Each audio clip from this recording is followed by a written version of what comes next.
Welcome, everyone, to the Wizard of Radical Self-Respect. My name's Jared Mello, and I'm the Shepherd of Black Sheep. To my right here, Shadow the Night Owl. He is my right-hand man and my buddy, the spirit animal of the channel here, the mascot.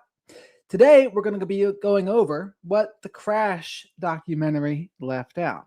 And we're going to go over one longer video from Annie Ellie, or let's see, from Annie Ellie, I think her name is. Let's see. Annie Elise, excuse me. Hello there to Tim and Phil Bradley and Miss Kim and Dee.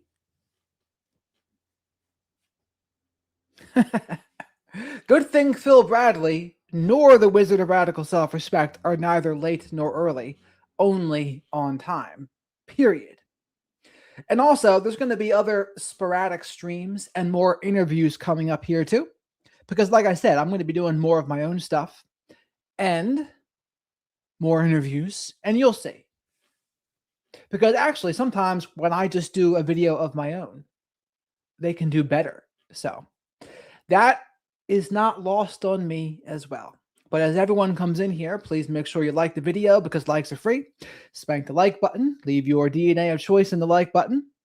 Like the button if you think Mackenzie Shirilas is entitled and spoiled and most likely cluster B of some sort. Make sure you subscribe to the channel. And as always, super chats, super stickers, and becoming a channel member or gifting channel memberships, great ways to support the channel. Hopefully everyone enjoyed their Saturday evening yesterday, for I was not here. Hello there, Livin. Uh-oh. Hi, here with a heavy heart. My family had to put our dog down this weekend, and it's been very heavy and busy lately. Sending my love to you all. I haven't forgotten you. Well, Shadow and I are very sorry to hear that, Livin. I did not know that was going on. How old? But everyone in the chat, send Livin some good vibes. And we all miss her, don't we? We all miss Livin's presence in the chat. So, as you know, I don't need to tell you, Livin, but the pets are just like family. They are family, I should say. So it's one of those things. Awful.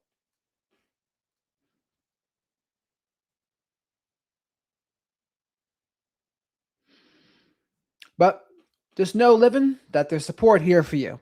Shadow and I and the rest of the flock of black sheep, we are here for support. Amen, Tim. Pets are family. You can't, there's no doubt about that.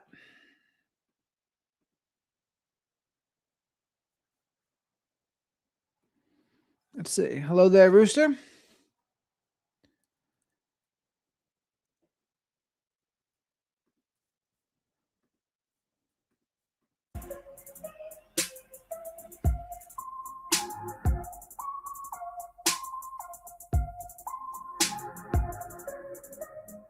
Hello, hello, hello, and welcome back to an all-new episode of Serialously with me, your host and your true crime BFF, Annie Elise.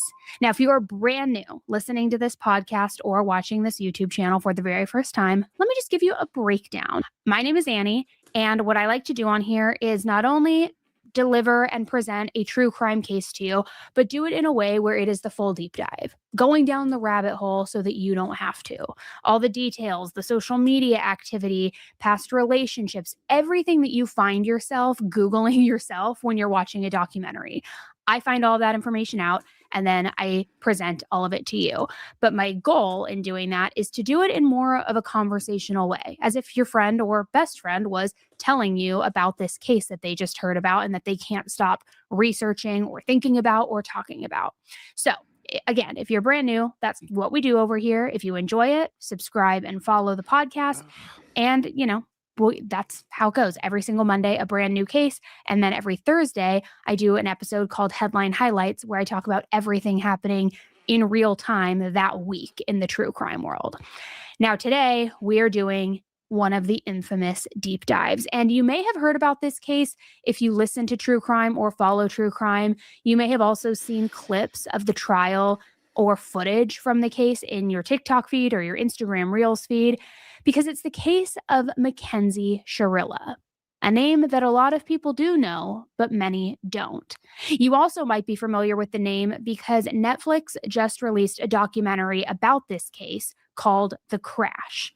And what's really interesting is there's a lot of division with this case. Many people believe that what happened was intentional, that this is, the product and result of a spoiled young girl who had everything in her life, and then the moment something went wrong, she decided to take it out on everybody else.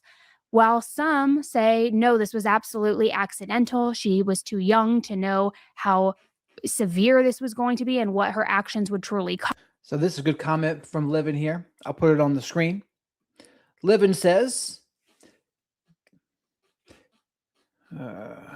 give all your pets extra love. That includes you, Shadow. Even the ones that seem like troublemakers. Bailey was never a troublemaker, but he has a soft spot for all pets getting love. How about that? So amen to that, Livin. Shadow agrees.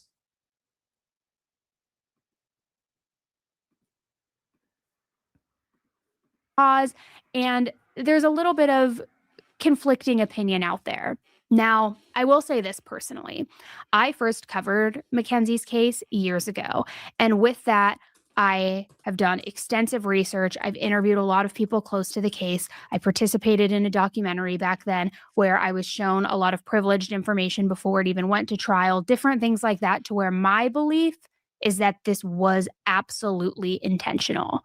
But again, not everybody agrees with that. And that's certainly okay, which that's my point and why I'm coming on here today. I want to present the case to you with a set of fresh eyes, new perspectives, everything we've learned, things that have come out post-trial. And by the way, this is Annie Elise. This is someone I don't think we've ever watched before, but this is a good channel.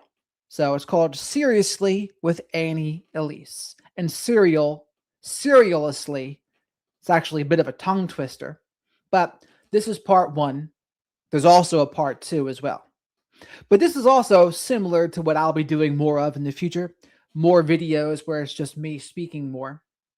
And the same thing with interviews too. Hopefully people enjoyed the Dr. Salerno interview that I uploaded yesterday. It seems to be doing pretty well, getting people thinking a little bit, which is what the goal is. So that then you can really decide for yourselves, what do you believe? Do you believe that this is all just a horrific, tragic accident? Or do you believe that this was calculated and intentional? So let's start here. I want you for just a moment to imagine being a teenager again. And I say again, because I feel like a lot of you aren't teens. I feel like we skew a little older over here. But if you are a teen, you're involved too. But I want you to imagine being a teenager and you're just graduating high school. It's that super exciting time in your life where you're young, you're full of life, you have dreams, ambitions, there's parties, there's excitement, and you just can't wait for what's to come. But then you get word that 3 other teenagers who live in your area, potentially even are classmates of yours, were in a deadly car crash. And even more than that, one of the worst car crashes that first responders had ever seen in the Ohio area. It rattled the entire community. There was shock, grief, confusion, but above all else, there were a lot of rumors that took what seemed to be a very simple yet tragic car accident into something potentially far worse. So let's jump right in. In the early morning of July 31st, 2022, the peaceful suburb of Strongsville, Ohio, nestled just outside of Cleveland, became the scene of a heart-wrenching tragedy that rocked its tight-knit community forever. Initial reports began to surface about a devastating car accident involving 3 people: 19-year-old Davion Flanagan, 20-year-old Dominic Russo, and 17-year-old Mackenzie Shirilla. Both Davion and Mackenzie had just graduated from Strongsville High School just a few months earlier. Early on in the investigation, law enforcement believed that Mackenzie Sharilla somehow lost control of the Toyota Camry that she was driving and then crashed into a brick building on Alameda Drive at 5:34. It wasn't until approximately 45 minutes later at 6:15 a.m. that a passerby, a runner who was out for their morning jog, came upon the wreckage and immediately dialed 911. When law enforcement arrived, they found all three passengers unconscious, unresponsive, and trapped within what was now just a brutally mangled car frame. The first responders from Strongsville Fire Department worked quickly to help get Dominic, Davion, and Mackenzie out of the car. Unfortunately, though, both Dominic and Davion were declared dead at the scene. Mackenzie, who was driving the car, was critically injured and flown to Metro Health Medical Center. Investigators waited for the results of her blood testing, which would show if drugs or alcohol played a role in this crash. The victims' families and the community were completely grief-stricken and, frankly, just sick about this. Dominic and Davion now had their potential dreams and futures abruptly cut short. Dominic had started a successful business and always talked about all of his big plans for the future. And Davion was a fantastic football player, well known in the community, and had plans to open up his own barber shop after high school. But now, all of that was gone in an instant. The community's sadness and loss eventually led to many questions. Why was this a one-car accident? If Mackenzie lost control of the car, Look at that thing. So mangled. And we saw the other when the cops were coming up to it. It didn't look that bad yet, but I guess when they had to pull the jaws of life out, that's when it got this bad. And I made a mistake the other day, actually, because Mackenzie did have some broken bones and broken ribs and internal injuries. It just looks like she walked away unscathed now, but she didn't. So she had some broken bones. But of course, in comparison to the two that are dead, she made out pretty well.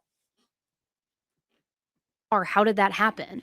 What was going on inside the car leading up to this?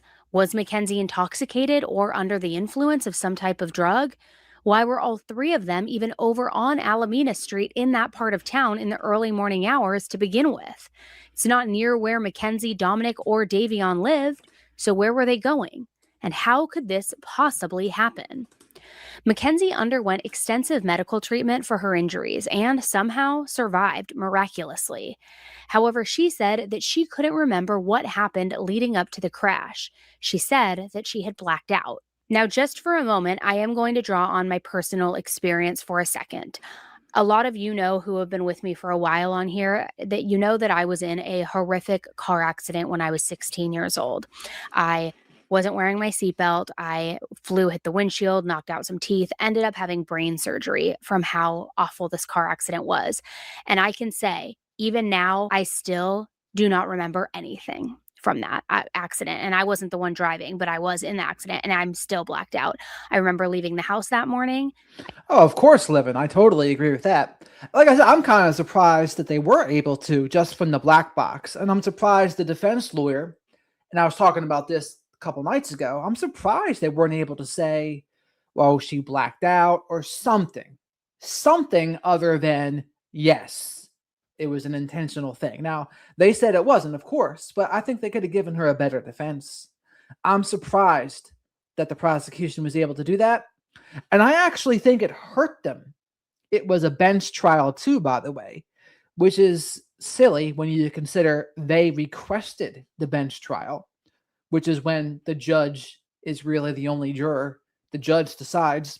I think that was silly. I don't think they should have done that. I think it would have been better off being a juror trial. And I bet you a good defense attorney could have gotten to a point of beyond reasonable doubt. Now, what doesn't help Mackenzie at all is some of these jailhouse phone calls and just how you see her talking to her boyfriend at the time in these text messages. They don't make her look good at all. I'll say that. But just in terms of the strict legal matter, I'm surprised. I'm surprised the defense, one, wanted a bench trial, and two, wasn't able to get her off, or at least on a lesser charge. That was surprising to me.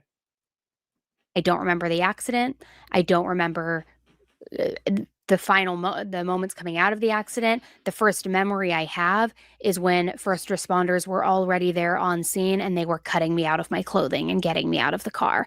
But I don't remember anything else. So there has been a lot of speculation if Mackenzie was in fact blacked out during the accident or not, or even has a recollection of the memories leading up to the accident itself, and if that's true or not. And while I don't know in her situation if she's lying or if it were true, and we'll talk more about that as we go on, but I do want to mention that it is entirely possible to black out even the events leading up to the collision itself, because for me, that is exactly what happened. So while law enforcement began going further into their investigation, many people in the community began to talk, and the community had strong yet mixed feelings about what they thought happened here. Some people thought that this was. Also, in terms of Jackie, I don't really know what happened with her the other night. I don't think anyone was mean to her or anything like that. Just kind of out of nowhere, it seemed like she got overwhelmed and it kind of took everyone by surprise. But again, there's other things going on in people's life that maybe didn't have to do with this chat as much as something else that was going on. We don't know. But what I do know is I don't think she's been here since then. I think that was Thursday night. So Friday, she wasn't here. Yesterday, I wasn't here. So hopefully, Jackie, if you're out there, you can let us know how things are. Hopefully you're okay. And you can always talk to the flock of black sheep about what's going on, whatever it may be. It's just a tragic accident. But others who knew Mackenzie and Dominic and knew them more closely began to believe that this wasn't an accident at all, and instead, it was something far more sinister. Mackenzie and Dominic began dating in 2021, and they had an overall tumultuous relationship. They would break up, get back together, and then they would do it all over again. The pattern just was on a repeat. And I know that that can be sort of a vague statement, saying that a relationship, is tumultuous. But we're going to get into their relationship more in just a little bit here, so stick with me, because a lot of information has come out since I first covered this case. Davion was one of Dominic's close friends. According to news reports, Davion, Dominic, and Mackenzie were hanging out at a party and smoking a little bit of weed the night leading up to the crash, and Mackenzie and Dominic offered to give Davion a ride home. Mackenzie was described by people who knew her in high school as selfish and entitled, and she never had to really take any accountability for her actions. She always just kind of got away with everything. And that's bad news. That's what encourages entitled and spoiled behavior. Now, from what I've heard also from her parents let her run the show.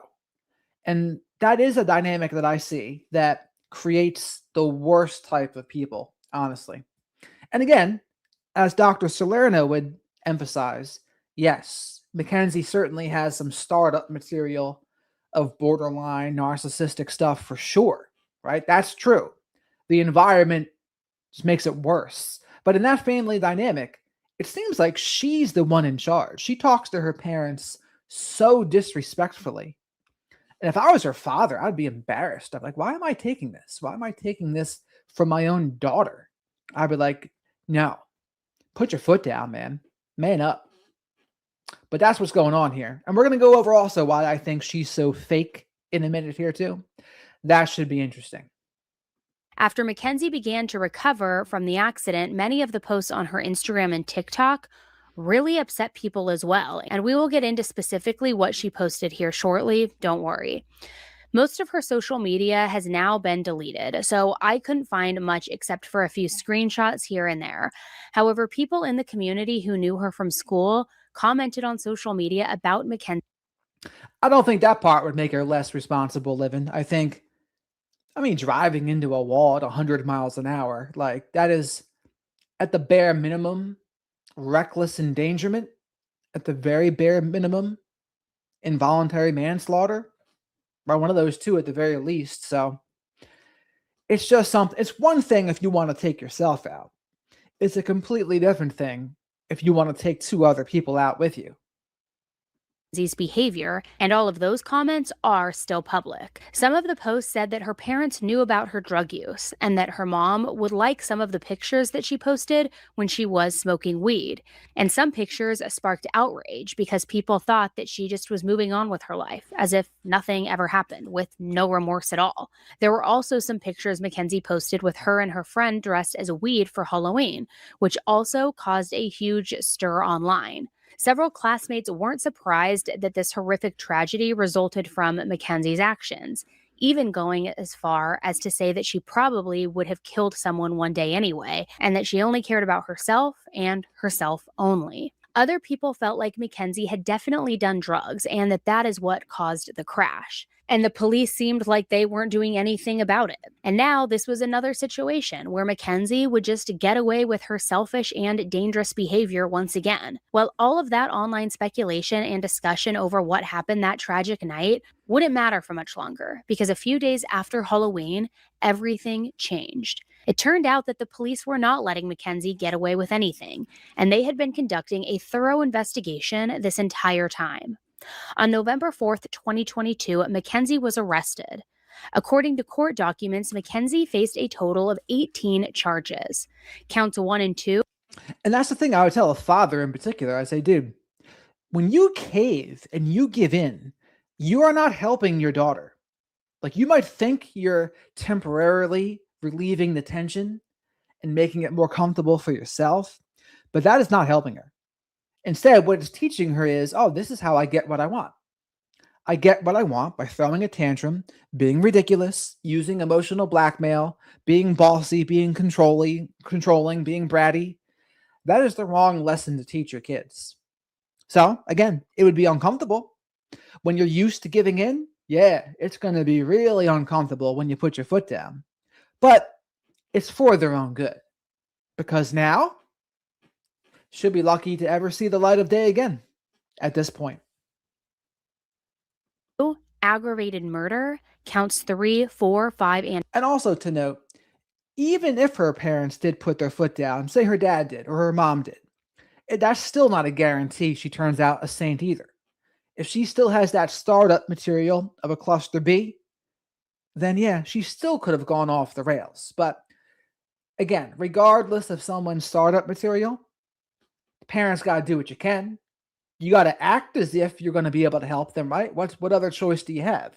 It's not going to be like, just give up and let it go. No, you do the best you can. You give them consequences, enforce boundaries, put your foot down. That's what they should have done. But it's too late now. You can't put the toothpaste back in the tube.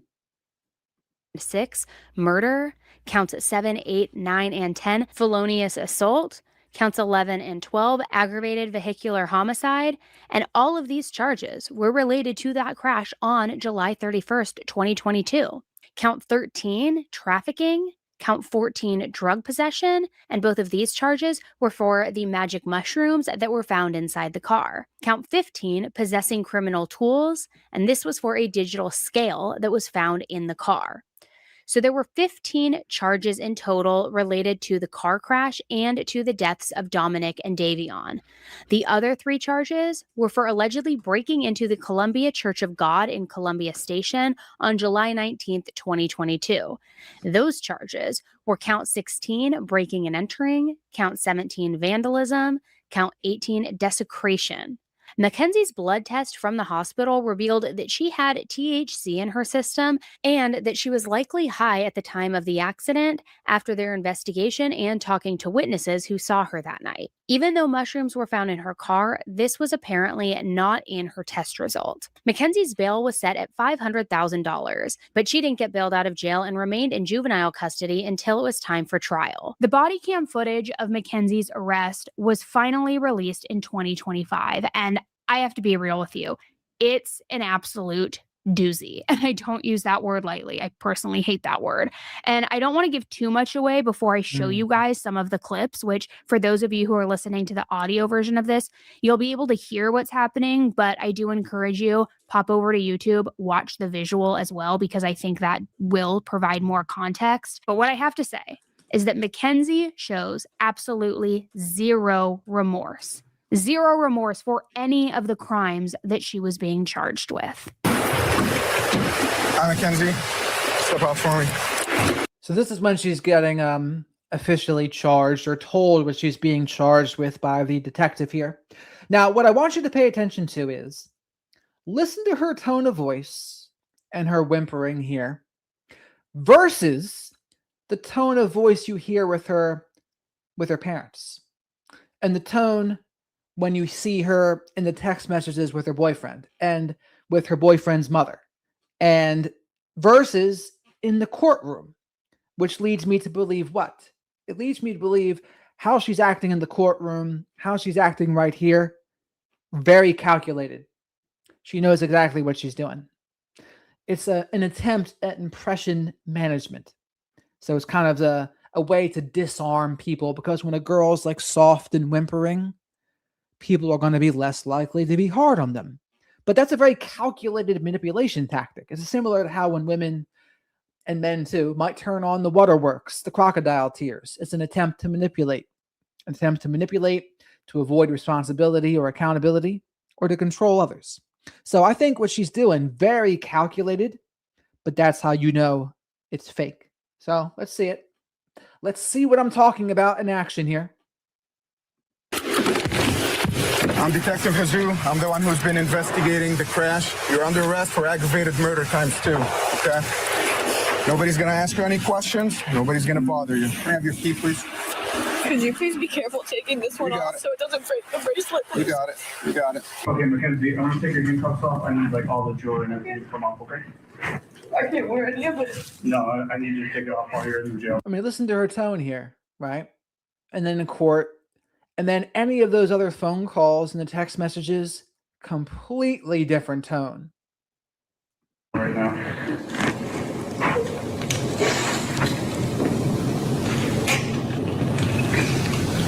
I can't wear it.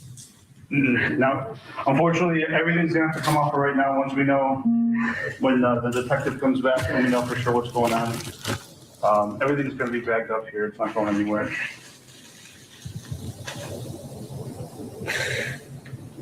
Sorry, this is just like one of those, which is really hard to get off. That's fine. Take your time. Her first response to being told that she was being charged with murder was to take care of a bracelet. Take care of a bracelet so that it didn't break. And then, after being told that she could not wear any jewelry in jail, which obviously should be common sense, right? But I guess it's not all that common, who knows? She started to break down. That's what rattled her. That's what made her upset, because she couldn't wear jewelry into the jailhouse. I mean, again, it just kind of goes back, for me at least, into this spoiled, entitled young girl thinking that the world revolves around her. But anyway, back to her arrest. So, and to refresh people's memory too, she was selling feet pics. Now, her boyfriend said, and granted, she was 17 years old when she was doing this, by the way, but she was selling feet pics, and the boyfriend said, "You're letting guys get off using your feet," which seemed to imply that was more like an in-person prostitution thing. And she seemed to agree with it and said, "Oh, we were broken up. You're thinking about it more than me." And I was like, oh my God, like she's 17 though. So that's kind of the thing she was doing, because she was threatening him, saying, "Oh, if you don't write me a handwritten apology, I'm just going to go get a sugar daddy and sell feet pics," which is what? Emotional blackmail.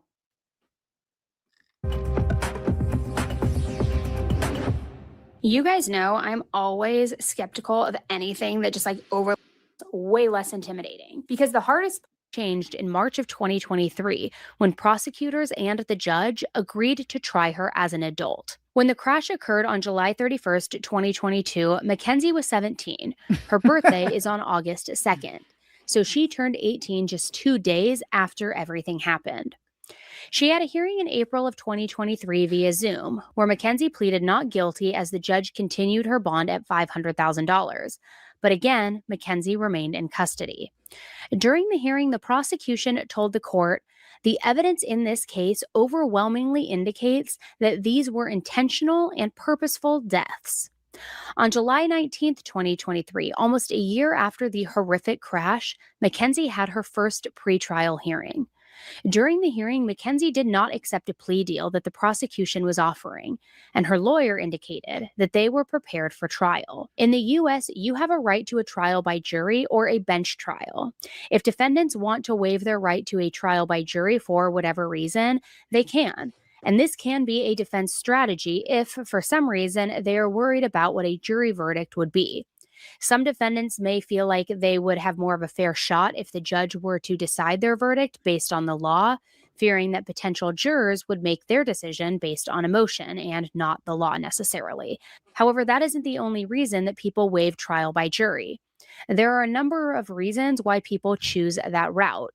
Additionally, defendants do not have to provide a reason to the court for their decision to waive a jury trial. So with that, that's what Mackenzie chose, and her bench trial was set for August 7th. The first day of trial began on August 7th, just 5 days after Mackenzie's 19th birthday. During opening statements, the prosecution detailed all of the moments leading up to the devastating crash. 6:15 in the morning, Strongsville police and emergency personnel received a 911 call. They revealed the black box inside Mackenzie's vehicle had been clocked at 100 miles per hour. Black boxes aren't the official term. It's an EDR or event data recorder, but these devices record driving and vehicle data from immediately before, during, and after an automobile crash. And that wasn't all. They also had cold, hard evidence to prove this. Because when the accident occurred, a nearby building security camera caught the entire thing on video. In the video, you can see Mackenzie's car going extremely fast before disappearing off the screen and ultimately crashing. The prosecution also said that this didn't just happen based on reckless driving either, and they would present a witness who overheard Mackenzie's threats. That he observed at that time the defendant striking Dominic Russo with both hands, and that he overheard her make a statement, an admissible statement, and she said, "Dominic, I'm going to crash this car." We find that it is especially and important to her state of mind just 2 weeks later when she used a car to kill Dominic Russo. Yes. So what does that remind us of? We went over this the other night too, but making that threat doesn't help her cause at all. Even so, I'm still kind of surprised that the defense couldn't find a way, but they didn't. But it reminds us of the Brian Hooker case, right? According to what the daughter said, yeah, he was abusive towards my mom, strangled my mom, and also strangled his daughter. And there was a court appearance about that. And then he had threatened to kill Lynette Hooker at sea. And then what do you know? What happens? We still don't even know exactly what's happened, but that's what it reminded me of when we heard that this is what Mackenzie did. I was like, yeah, that very well could be what is happening in the Hooker story too. Despite this, Mackenzie's lawyer, Mr. McDonald, of course, had a much different perspective. He argued against the insinuation of intent. Instead, he said that this was a tragic accident rather than a premeditated act. How can you come to any conclusion other than, if anything, she's reckless? Is it just kids being kids? Is it Dominic grabbing the steering wheel? Is it Mackenzie maybe speeding and say, "Oh my God, dark out, it's late, I'm coming up to this, I better do something," and she goes like that to avoid an accident, not acting purposely, but in fact trying to avoid it? Is it sudden acceleration, panic? Those are all possibilities. Mr. McDonald also said that the side airbags going off in the final seconds before the crash could have contributed to the severity of the event. He said, and I quote, "It occurred in about 4.5 to 5 seconds before. It's a significant force that makes a huge sound. There's talcum powder or some type of powder that is let go. So if they only have 5 seconds of recordings and those 5 seconds are all what happens after the airbag is deployed, how can you come to any conclusion other than, if anything, she's reckless?" During the course of the 4-day trial, many first responders and other witnesses were called to the stand. It turns out that there was more to the crash than just that video of Mackenzie flying by at 100 miles per hour. There was another building that captured footage of Mackenzie turning on the street before pressing on the gas. In this video, you can see Mackenzie driving at a completely normal speed, braking as she prepared to turn as well. Her blinker was on and was signaled to the correct direction that she was going. This video was key to the prosecution's argument that this was intentional and wasn't some wild situation where she was driving completely out of control the entire time. Even worse, experts spoke about. By the way, please remember to like the video because likes are free. Spank the like button. Make sure you subscribe to the channel. Say hello to the flock of black sheep in the live chat here. And as always, super chats, super stickers, and becoming a channel member or gifting memberships, great ways to support the channel. They help me pay for Shadow of the Night Owl's soy-free Hootie snacks. We also put the leftover into the Hootie Snack 500. And when you become a member, you get access to the members-only live streams. We do those once a week at least, so make sure you stay tuned for that. That's one of the benefits of becoming a member. And with that, thank you very much for all of the support that I've been getting so far. I wouldn't be here without the great flock of black sheep that's here, so Shadow and I are very grateful. About the EDR box in Mackenzie's car and said that through their investigation, they were able to determine that Mackenzie had the gas pedal pushed all the way down and made no attempt to ever even use the brakes. The crash team analyst also said about 1 second before the crash, the steering wheel made a hard right turn of 142.5 degrees. It also showed the impact from a sign in the grass outside of the building, which may have triggered the airbags before slamming into the brick wall. Mackenzie's attorney questioned the analyst about the wheel moving in an attempt to insinuate that it's possible that one of the victims moved the wheel by saying that it's basically impossible to know who pulled that wheel and caused the crash. He also suggested that because it was dark, maybe it was hard for Mackenzie to see. But even in his defense, he conceded that Mackenzie's handling of the car was in fact reckless.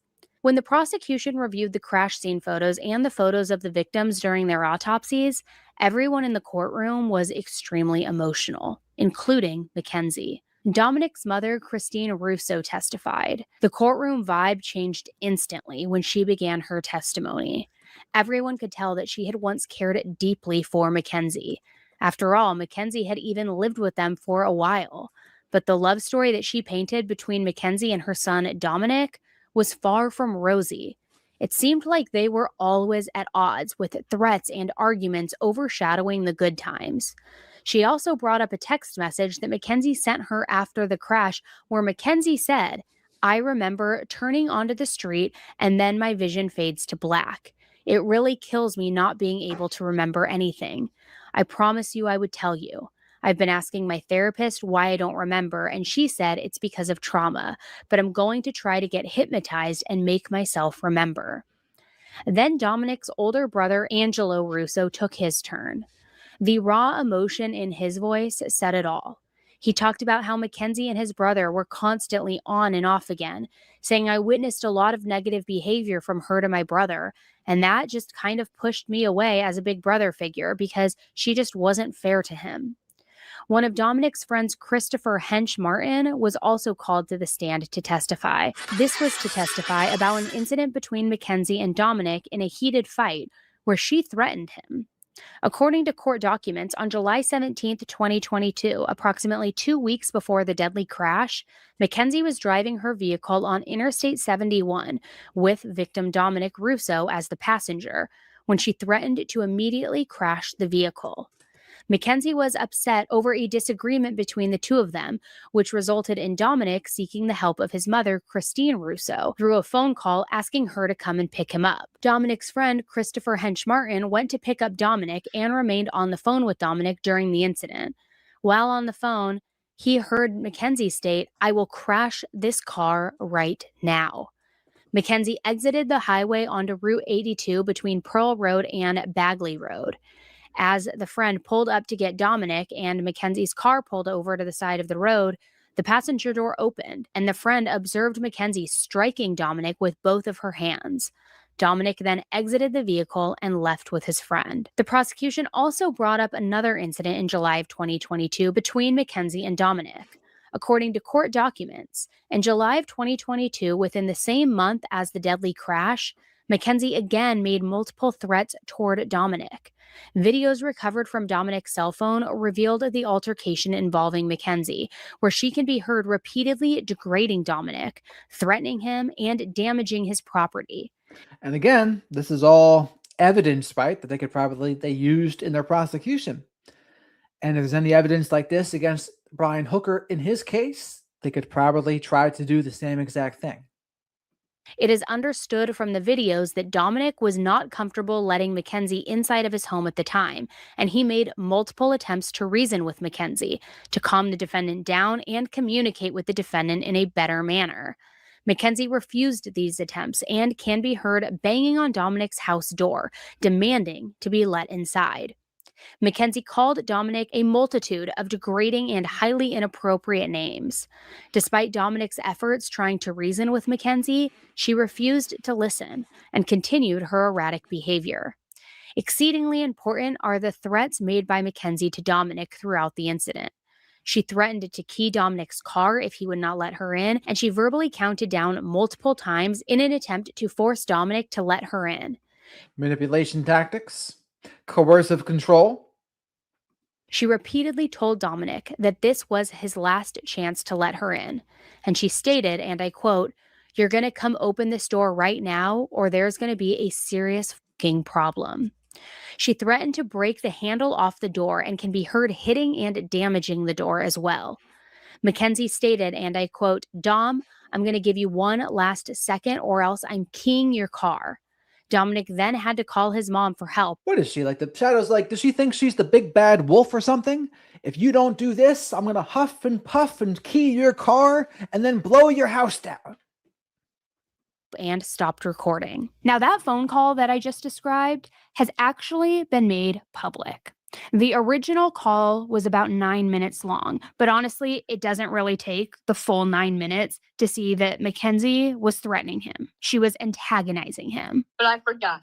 You You can never broke up keep with me your earlier. word because you are a little f***ing weak bitch. You broke up with me earlier. You really broke up with me earlier. This is your last chance to open the door, So she called him a weak bitch, is what she said. or you are not coming out of this house all night because I will not leave. Shadow said, if any woman even dreamed of calling him a weak bitch, she better wake up and apologize. I'll give her to the count of 10 to apologize. Handwritten. You literally broke up with me earlier. Like what is the point you're trying to, like, you broke up with me, like, earlier. Like, what point No, you trying to I say? didn't. Yes, you did. You said we're not together. You really said that shit. Like, you really broke up with me earlier. Like, what are you trying to make? Like, why would I just let you in my house if you break up with me and you're threatening to break my shit? Like, you're threatening to key my car, threatening to break the doors. Like, Not let me in the house. you're gonna key my car if I don't let You you. don't let me in the house. Yeah. Dom? So, in case it wasn't obvious, gentlemen, if there's a woman like that you're dealing with in high school or college, get out of there as fast as you can. If you do not open, you think I'm joking. Like, I'm dead ass. What? What are you dead ass about? Okay, I'm gonna give you one last chance to open the door.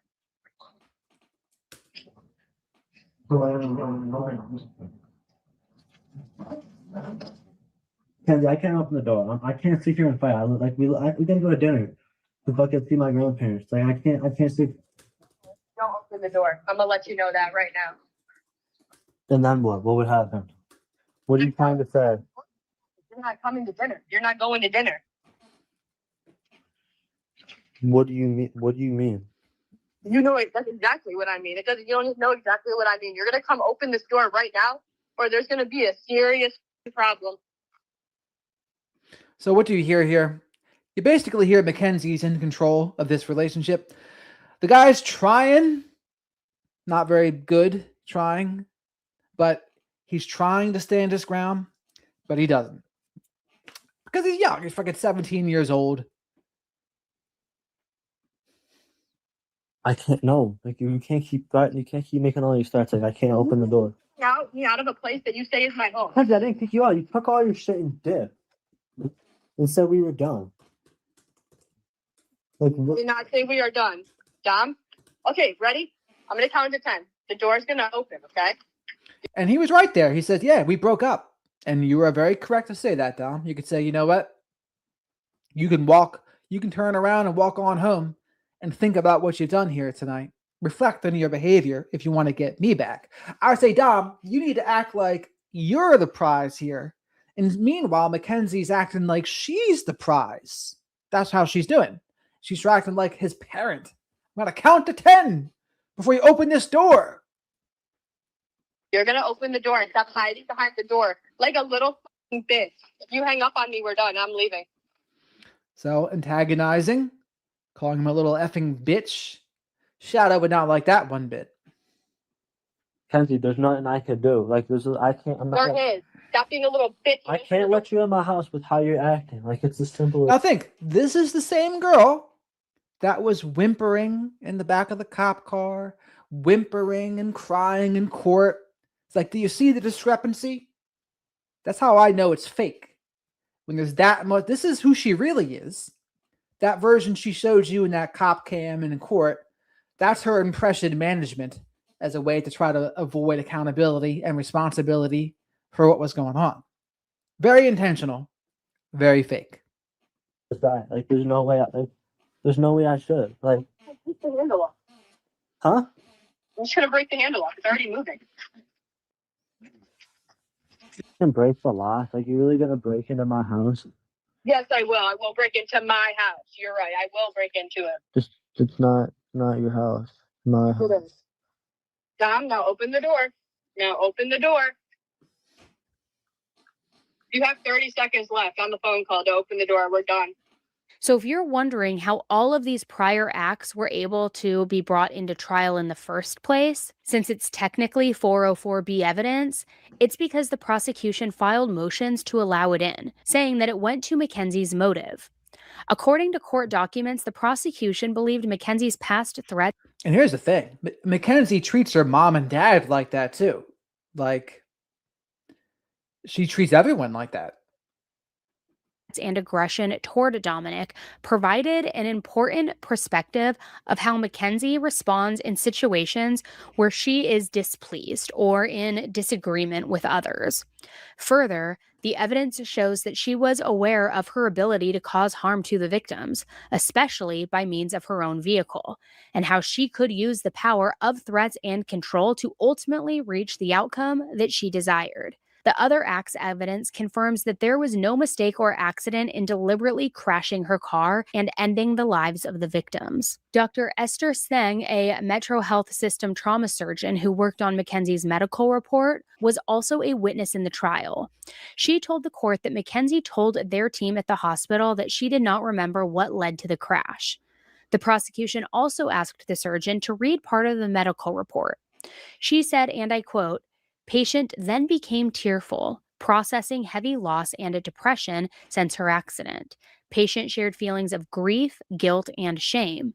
Patient stated she wanted to die and that it was her fault for killing her boyfriend."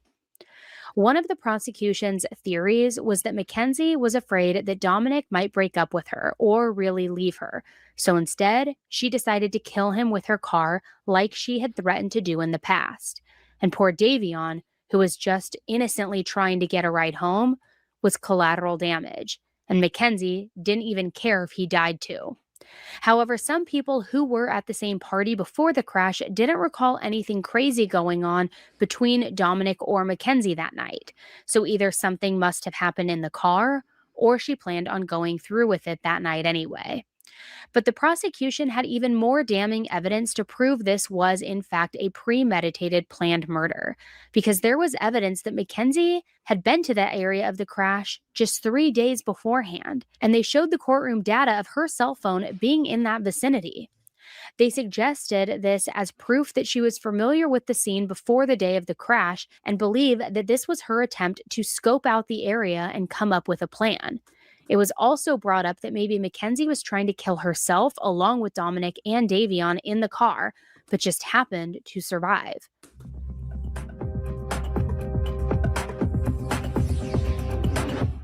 Okay, can I be honest? I used to walk into the gym and I would have Whenever someone says, "Can I be honest?" I always think, does that mean you were lying before? Unless you say the "Can I be honest?" disclaimer. Shadow's always wondered that.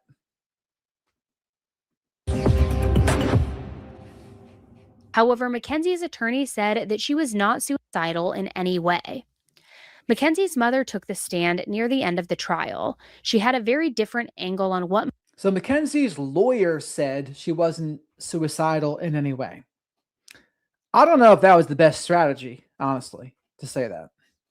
Maybe they think, well, okay, suicidal, but you're going to do that with them in the car. That's just as bad as murder. Maybe that's what they were thinking. Because I know B was saying the other day that, yeah, that's not a defense. I get it, but this is just another reason to do a jury trial. Because if that's part of it, that can be entered into the equation. And it's just another factor to build some beyond a reasonable doubt in the jury's eyes. And as it was, they only needed to create reasonable doubt with the judge, and he didn't do it. Her lawyer didn't do it. might have caused that tragic crash. She said that Mackenzie has a condition called POTS, postural orthostatic tachycardia syndrome, a condition which causes dizziness. When the connection between the crash and Mackenzie's condition was brought up, her mom said that it could be. Mackenzie's aunt also testified with a much different story of what Mackenzie and Dominic's relationship was like. She believed that the two were honestly head over heels for each other, despite all of the rumors and talk about them having a rocky relationship. Many people felt that Mackenzie's mother's testimony was another example of her mom trying to excuse her daughter's bad behavior. Sharilla is also facing charges of felonious assault and aggravated vehicular homicide. The judge says she'll deliver a verdict on Monday at 1 p.m. And then the verdict was in. There is nothing that I can do or say today that will return these two young men to their families. There is nothing I can say or do that will restore Mackenzie Sharilla to the life she had before July 31st, 2022. And there is nothing that I can say or do to restore the lives of these three families before the fateful moments on that day. This trial is a culmination of decisions made by one person, the defendant. Those decisions have forever altered the futures of three families and of you also, Mackenzie. And your decisions forever robbed Dominic and Davion of the futures that they had before now. If there is one thing that can be taken away from this case, as painful as it is this. Every decision we make is important. Every action we make is important. Regardless of whether the decision is a good one or a bad one, or the actions are good or not, the result is the same. The consequences ripple through time and affect many more people than one might think at the time of the decision. In criminal cases, the state carries the greatest burden under our law, proof beyond a reasonable doubt. As I previously stated, I considered all the evidence presented. And at this point, I would like to comment specifically on Exhibit 802, the crash video.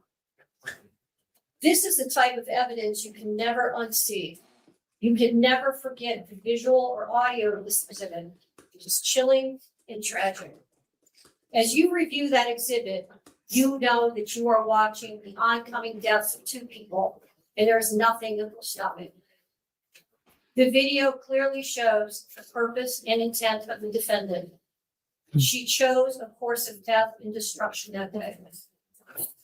Exhibit 802 crystallizes the deadly decision-making of the defendant. She morphs from a responsible driver to literal hell on wheels as she makes her way down the street. Mackenzie alone made the decision to drive the car. Very, very performative here, Shadow says. Imagine this is the same girl that was calling that other guy an effing weak bitch and saying, I'm going to give you to the count of 10 to get your ugly, yellow, no good, cheating butt out of my Home Alone, whatever. And it's like, same girl. Very performative. Very fake, very manipulative. She drive an obscure route, a route she visited a few days before, and a route not routinely taken by her. Mackenzie alone chose the time to make the drive early in the morning, when any reasonable person would expect that few people would be nearby to witness it or offer life-saving assistance. She made these decisions despite knowing, as any reasonable person would, that her mission of death could have involved others, not even in the car with her. Other people, other cars, pedestrians. She had a mission and she executed it with precision. The mission was death. Mackenzie alone decided to push the pedal to the floor and demand the ultimate speed of that vehicle to 90 to 100 miles per hour. She alone decided what was to be. Mackenzie decided death was the ultimate goal that day. Finds the defendant Mackenzie Shirley guilty of murder, to wit Davion Flanagan, in violation of Ohio Revised Code Section 2903.02A, is charged in count 2 of the indictment. Count 3, murder. The court, having had count 3 tried to pursuant to waiver, finds the defendant Mackenzie Shirley guilty of murder, to wit Dominic Russo, in violation of Ohio Revised Code Section 2903.02B, is charged in count 3. Count 4, murder. The court, having had count 4 tried to pursue. Right. Selfishly upset. Not upset about what she did in any way. This is the big, big distinction, by the way.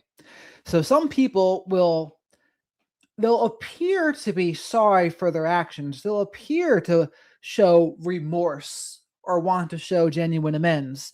But don't get it confused. That is not the same as someone that is just upset they're going to experience consequences. That's a very different reason for being upset. One's a selfish reason. The other is actually, well, maybe they actually have some empathy and compassion for what they did. And they genuinely are showing remorse. This version would be more like, uh-oh, I'm going to get in trouble now. I don't really care that those other two are dead. But now I'm going to get in trouble? Oh, no. That's the end of the world. And you see some of this also in the footage before this. It's like, does she care? That's what happened? No. They're just upset they got caught. That's the distinction too, right? They're not upset about what they did. They're upset that they got caught. They're upset now they're going to experience consequences. And they'll selfishly cry for themselves, have some self-pity. But again, that is not the same of genuinely being sorry for what you did. Not in the slightest. Finds the defendant Mackenzie Shirley guilty of murder, to wit Dominic Russo, in violation of Ohio Revised Code Section 2903.02B, is charged in count 4. Count 5, felonious assault. The court, having had count 5 tried to it pursuant to waiver, finds the defendant Mackenzie Shirley guilty of felonious assault, to wit Dominic Russo, in violation of Ohio Revised Code Section 2903.11 of the revised code, is charged in count 5 of the indictment. Count 6, felonious assault. Mackenzie was found guilty on all counts. In the video, you can see Mackenzie's family seated in the front row behind her, visibly upset and shocked. As Mackenzie was leaving the courtroom, you could hear her family speaking loudly to talk to her. Love you, baby. At Mackenzie's sentencing, the judge heard victim impact statements from the victim's family. Your Honor, my name is Jamie Flanagan. I am the mother of the victim, Davion Flanagan. I want to share a small part of what we lost on 7/31/2022. My son, Davion, is and always will be so much more than part of. He was precious.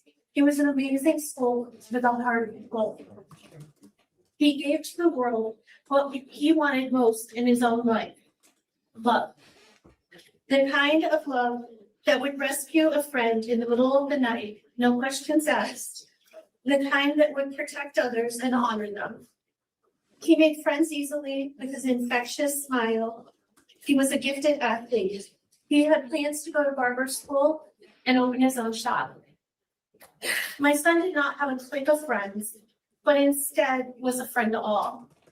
He would go out of his way to show love and kindness to others, including those that were often cast aside by society, the less fortunate, the developmentally challenged, the hurting, and the unvalued. Davion made sure that everyone that crossed his path knew that he truly saw them, that he valued them, and that they were worth his time. Davion and my kids have had more than their fair share of heartbreak, of hardship, and of loss. Davion was adopted with his sisters from foster care. They're biological siblings. We are honored to be chosen or to have been chosen to be their parents. They're forever family. I am devastated by the loss of Davion. The world lost a truly special man. By the way, please remember to like the video because likes are free. Spank the like button. Make sure you subscribe to the channel if you're not already. Tell a friend or 5 about the Flock of Black Sheep. We have a pretty awesome group here. As always, super chats, super stickers, and becoming a channel member or gifting channel memberships, great ways to support the channel. They help me pay for Shadow the Night Owl's soy-free hoodie snacks. We also put the leftovers in the Hoodie Snack 500. Thank you very much for all the support we've been getting so far. And if you're lurking, make sure you say hello to some of the black sheep here in the flock. And I usually go live between 10 and 10:30 p.m. Eastern to talk about true crime, current events, and psychology. I have a lot of interviews with psychological professionals such as Dr. Peter Salerno, Dr. George Simon, Dr. Jamie Zuckerman, also known as Dr. Z, Dr. Carrie McAvoy, and many others, Dr. Mark Eatonson, plenty. So a lot of shorts about toxic relationships and abusive relationships, narcissists, etc. A lot of things to check out on the channel here. And to the right, this is the spirit animal of the show, Shadow the Night Owl. The Hoodie Snacks, soy-free Hoodie Snacks, I should say. They are for him. My girls lost their best friend, their protector, the one and only trusted family that has been by their side from day one. This alone, or he alone, understands the pain and loss that they have gone through and was always there for them. This fact alone breaks my heart for my girls, for my family. So many dreams shattered, a future stolen. We will never get to see the amazing man that he was surely to become. His life was precious. Like I said, he was so much more than cargo. I pray daily for strength and perseverance for myself and for my family. I also pray that Mackenzie will find true remorse in her heart and true repentance. We thank all of those that worked so hard to help us bring justice for our son. We are forever thankful. Davion, we miss you terribly, but as Christians, we pray with hope.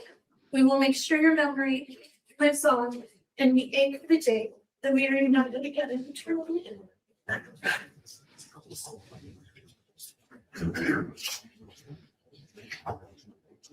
Hello, could you start with your name? Hi, Your Honor. My name is Divine Flanagan. Davion was my older brother. The passing of Davion Markel Flanagan has been very difficult for me. We have gone through everything together since day one. Davion was a big brother to me and my younger Leah. We all got adopted together in 2012. After Davion passed away, a lot of trauma and past pain has came into my life, causing it to be difficult to go from this trauma or this traumatic event. Davion was not just a big brother to me for a role model in many ways. He was the person I trusted the most because he made me feel safe. He taught me the importance of cherishing each moment and enjoying life. The memories we have are strong, but losing him has shown me the value of life.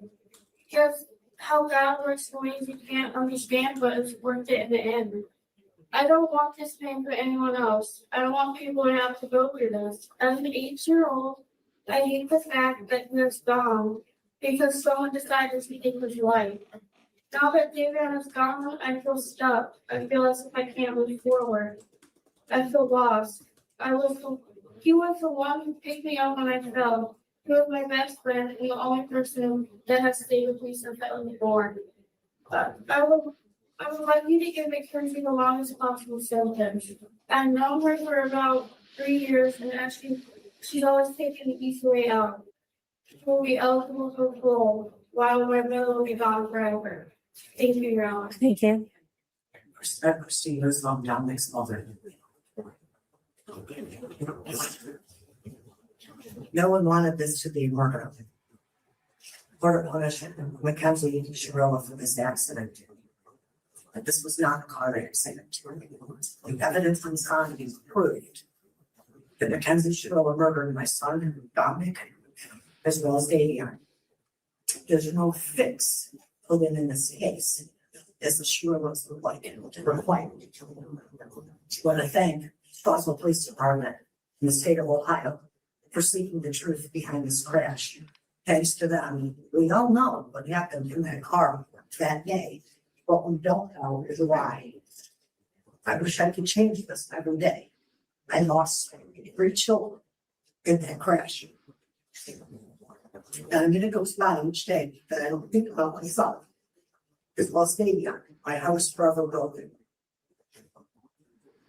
The cries heard from the Stroll family and friends after the verdict are nothing more than a lack of remorse. Mackenzie Stroll had a choice. Dom and Davion did not. We are all left here immoral. But what Dom, and Davion lost can never be remedied in any way or by any particular sentence. July 31st, 2022, Cole, as his mother, hysterical the loss of my son and Davion. I didn't look at this in the hospital. And the first statement said to me was, "Oh, please don't listen to what everyone's saying on Facebook." Yeah.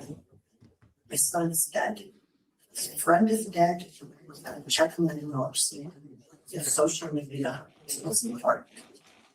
Social media is made a game out of the life of Mackenzie and has made a game out of this approaching tragedy.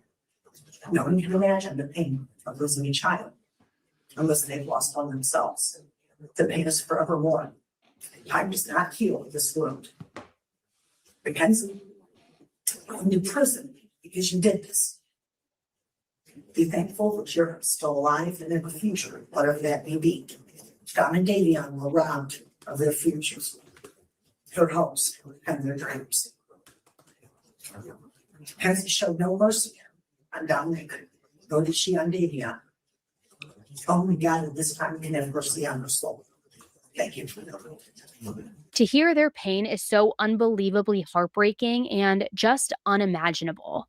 When I was researching this case, I found a GoFundMe for Dominic's gravesite. The GoFundMe was from his sister, and it read, "Hi everyone, I'm Dominic's oldest sister. Dom tragically passed away on July 31st, 2022. He was 20 years old, and our hearts were left shattered to pieces. Since then, myself, my sister, and mom find comfort in keeping his gravesite a sight to see for everyone to come and enjoy. It started as his parents and siblings trying to hide the dirt after his burial, and it blossomed into this beautiful memorial site that keeps us working together in honor of Dom. My mom tends to it every day for hours, whether it's printing pictures for everyone to look at, adding solar lights, adding decorations, keeping up the landscaping around it, adding and exchanging hundreds of flowers, laminating letters and pictures, finding trinkets to add to it, or beautiful statues, etc.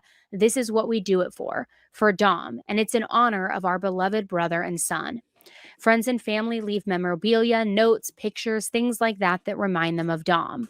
Somehow yesterday, his grave was set on fire and everything burned to the ground.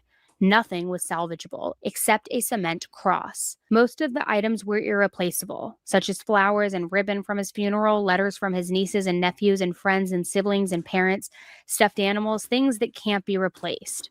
The items cost us thousands of dollars and will cost us thousands to replace. Most items were very expensive.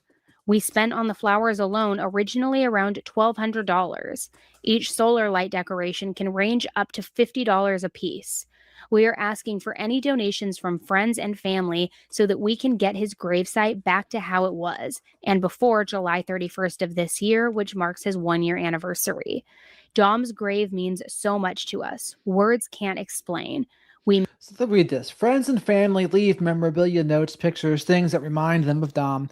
Somehow yesterday his grave was set on fire and everything burned to the ground. Who the hell did that? Nothing was salvageable except a cement cross. That vandalizing, you can probably get arrested for that. Most of the items were irreplaceable: flowers and ribbon from his funeral, letters from his nieces and nephews and friends and siblings and parents, stuffed animals, things that can't be replaced. The items cost us thousands of dollars and will cost us thousands to replace. Most items were very expensive. We spent on the flowers alone originally around $1,200. Wow.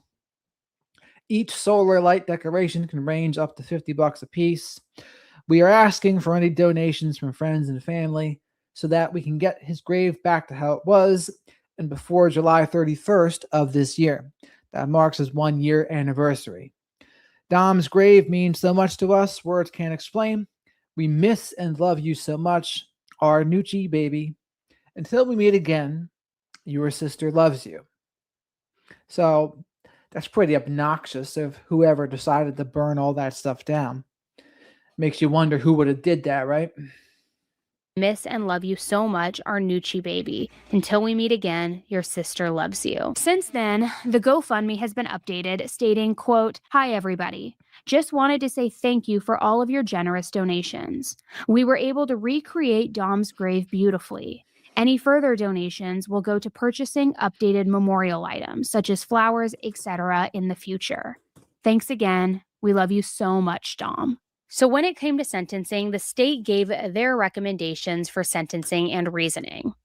Your Honor, there's very little that I can say after hearing from those who love Dominic and Davion in regards to the impact that the defendant's conduct had on these families' lives. And we have received a series of letters that has been submitted on behalf of the defendant.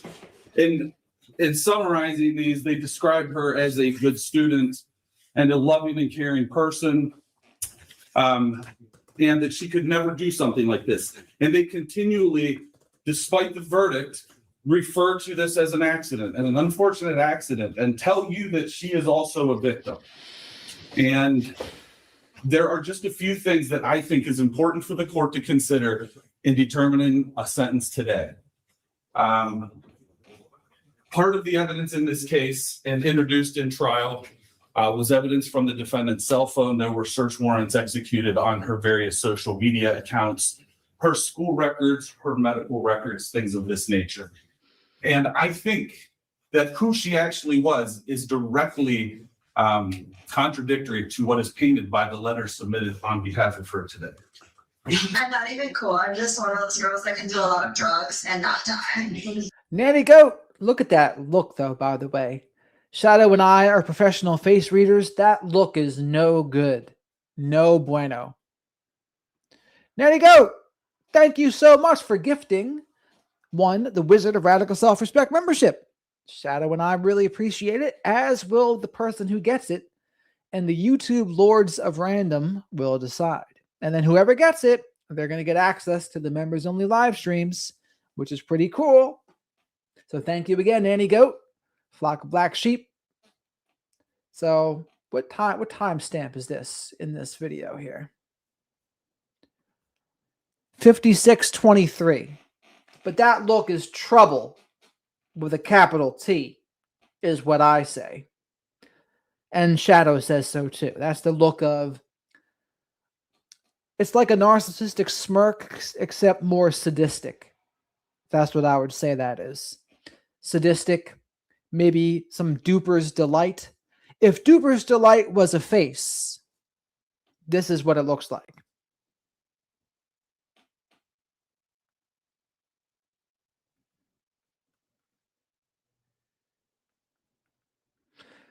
For those who don't know, Duper's delight is when a toxic person gets away with something devious, and then maybe they've gotten away with a lie or cheating or screwing somebody over or put someone down. Then you'll see them make a face like this. And that's when they're very pleased with themselves. They've gotten away with something malicious or horrific. And you can see it, right? You can see that in her face. At least I can. I don't know if anyone else can, but I see it from a mile away.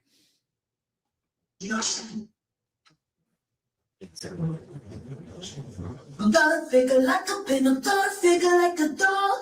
Don't care if you think I'm dumb, I don't care at all. Candy best, sweetie, if I wanna be adored, I'm the girl you die for. I'm the kind of girl that can do drugs and like not die. I'm the girl you die. Sort of like when they say Ariana Grande makes music for girls that cheat, and then when they get caught, they cry about it. Sort of like that. Die for. Both of those videos were posted on her TikTok. Shortly after the crash, Strongsville police were notified that they had received concerning emails from the community that the defendant and her mother were seeking employment with the Los Angeles modeling agency. Kenzie Shermilla said to Vitali, "Thank you for the comment. I would love to work with you guys. I've been emailing you guys a lot. Such a great opportunity. Thank you." Is there a date? There is not a date on this, Your Honor. Based on the investigation, it was delivered to the police while the defendant was still in the Metro Health Hospital. So it was during that time period. She was in the hospital for several weeks. Shortly after being released from the hospital, the police were provided additional videos of the defendant from her wheelchair as she attended a concert down in the Flats. And again, Your Honor, I'm introducing these to the court to show the shocking lack of remorse. This was something that was being exhibited while the investigation was still going on, before she was charged and arrested in November of last year. And these were the sort of things that were coming to the police, and the shocking lack of remorse, coupled with the fact that the defendant was reported driving an automobile shortly after this event, that she was seen in Strongsville again driving a car, in spite of the fact that, as her mother testified, she got dizzy sometimes from a condition that she had to take salt pills for, in spite of the fact that it was in fact her mother who provided her with the car that she used to take Dominic and Davion's life. And I'm just going to say it. I literally cannot with any of this bullshit with her. I literally cannot with this. The Instagram post while Mackenzie is in the hospital days after the accident, with her and her mom responding to a modeling agency in LA. Are they out of their minds? I mean, maybe, but I think we know now where Mackenzie may have learned some of her behavior, which, no shade, but just saying. Mackenzie's mother also gave a statement before sentencing, and honestly, when I was watching this, I could not believe it. I contemplated if I wanted to include the whole thing, but I think it really is important because it gives so much insight into what all of these claims about who Mackenzie is and how she acts were really about. Can you start with your name? My name is Annie. I just want to say, am I allowed to address them at all? Sure. I just want to say to the families that I'm broken, sad, and lost, and my heart breaks for everyone. Okay? Davion was a good friend, and Don was the love of her life, and he was part of our family. Okay? And I'm so sorry that you said that you're heartbroken. Okay? And then, Your Honor, this was a terrible, tragic nightmare accident to have happened that she has no memory of, and she will never emotionally or physically recover from it. She almost died too. And we're asking that you please not run the sentence as consecutive, whose family, and we all love each other. That morning of the accident, she called, I got a phone call that there was a car accident. And so went to the hospital, and I didn't even know who was in the car. The names had not been confirmed yet. And I was telling her, I missed him so much. We loved him so much. I called down like over and over again, praying that he was going to answer the phone, and he didn't answer the phone. So then I tried to call his mom, and she didn't answer the phone either. And I still didn't know who was in the car. I didn't even know if she was alive. I didn't know what was happening. So then we were in the waiting room. And then his mom ended up, she did call me, so I answered the phone and I was like, oh my God, like, I don't even know who was in the car. Like, what's happening? What's that time? And she said, what do you mean? My son is dead. And I was like, I'm so sorry. And then she said something like, and now I have to wait until your kid's out of the hospital. And then I didn't hear the rest. I was like, we loved him so much. Yes, this is Mackenzie's mom here.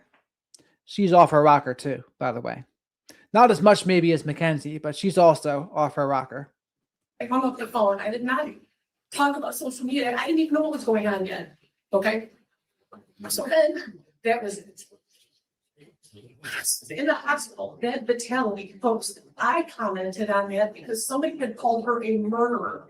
Okay. And she's not a murderer. So she wouldn't have her phone at that point because the police have still had it. Okay. So I jumped on and I was like, you know, she's not a murderer. She's more sad than her than most of these people commenting. She's been trying to get in touch with you.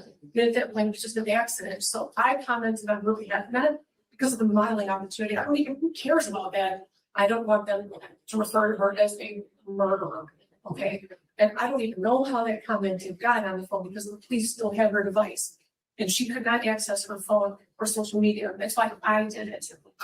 And I had told them, asking if they would shut down social media because people were calling her a murderer and making death threats and organizing groups to, you know, take her out when she got out of the hospital and stuff. So I didn't even want her phone. I don't care about her phone. I don't care about social media. I just wanted them to stop calling her a murderer. So when she did come to, and she did come out of surgery, multiple surgeries, that she wouldn't see all these people calling her a murderer because she would never, ever, ever murder the love of her life. Okay. The Halloween, for 3 months after the accident, she would only wear his clothes. She would only eat the snacks he ate. She would only. So here's something about toxic mothers, right? Whether they're borderline, narcissistic, or whatever, they'll treat their daughters in particular more like a friend than they will a mother. It's pretty common amongst the cluster B. I wouldn't know if there's parentification going on here. Parentification is a role reversal. Maybe more enmeshment. Enmeshment is when the boundaries are blurred between individuals or family members. It sounds like there was definitely some of that. I don't know if there was role reversal or not, but she certainly was treating her more like a friend, which I guess you can consider that a form of parentification. Listen to the music he wrote, okay? She was laying bed for 3 months. It was a shrine of him next to her with photos and things that he liked, and this flower that lights up that he got her because he wanted it to be fresh and alive forever. It's like a little Beauty and the Beast flower. Okay, she's got this shrine of him next to her.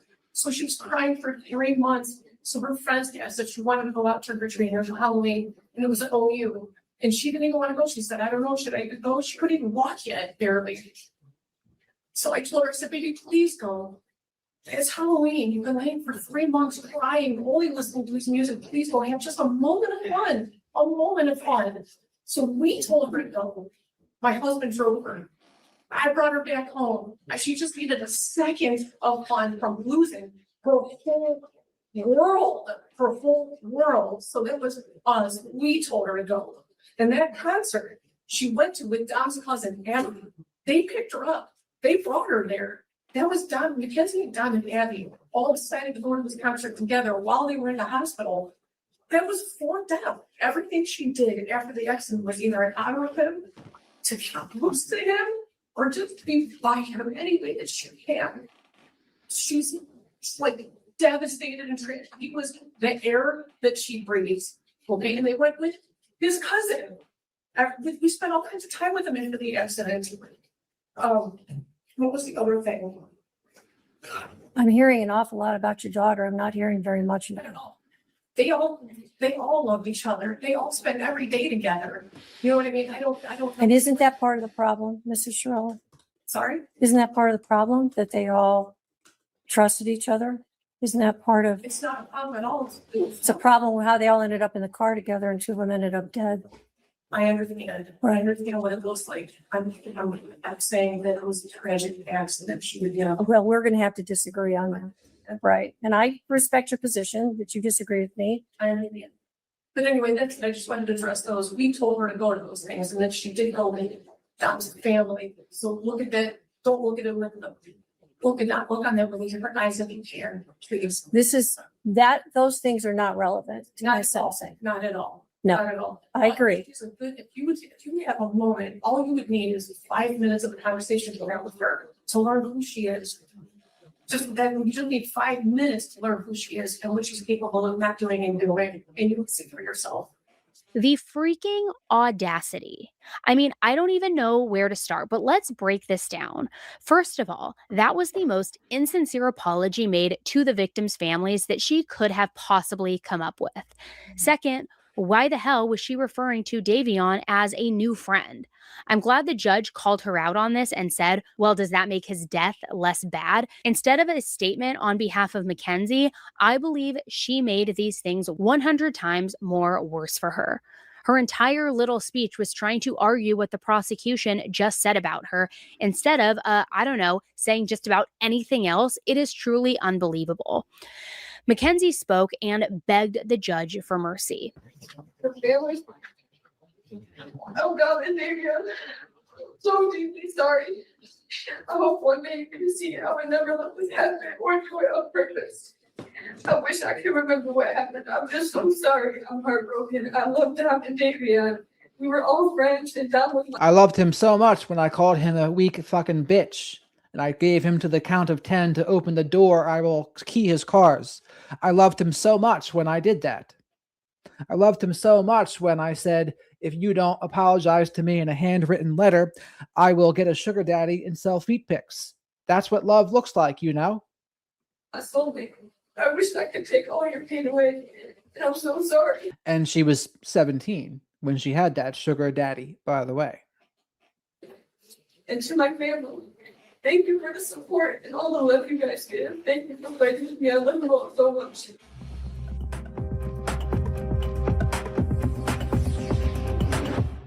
Lately, I've really been trying to clean up my wardrobe quite a bit, like not in like a capsule wardrobe influencer type of way, because In a way, it's a second And of course, I'm being sarcastic, Julie Bug.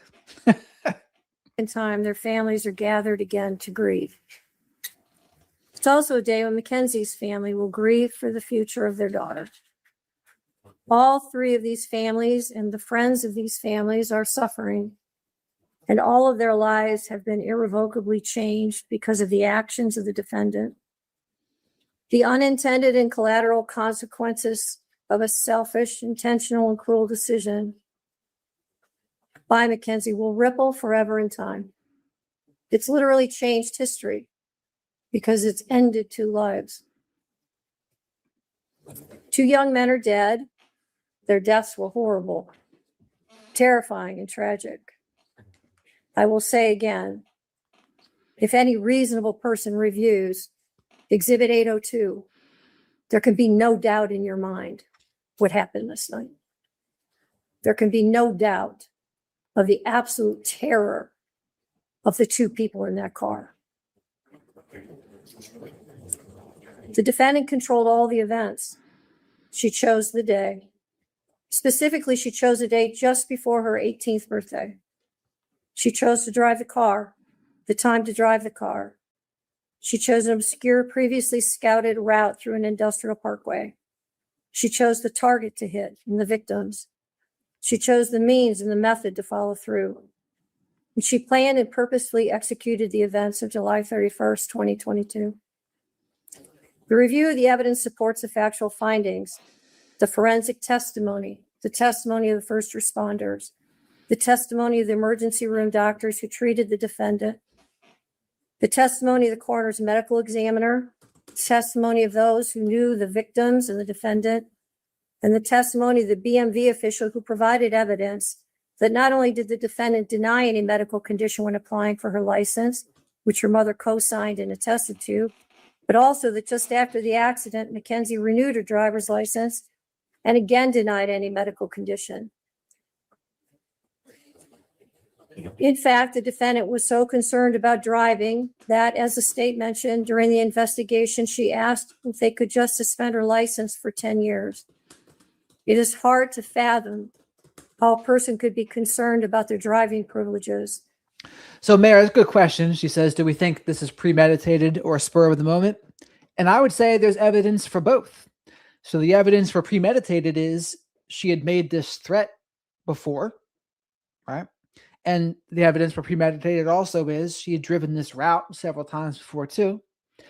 Evidence for a spur of the moment, they were fighting and there was under the influence of some weed at the time. Maybe then. That's maybe evidence of spur of the moment. If you're a defense attorney, yeah, you're going to emphasize that. But again, Shadow and I would make pretty good defense attorneys, by the way. And I think we could have given her a better defense. Not that I think, not because she's particularly deserving, but just because the law is the law and justice is justice. So again, considering her temperament and how she is, she probably deserves everything she got.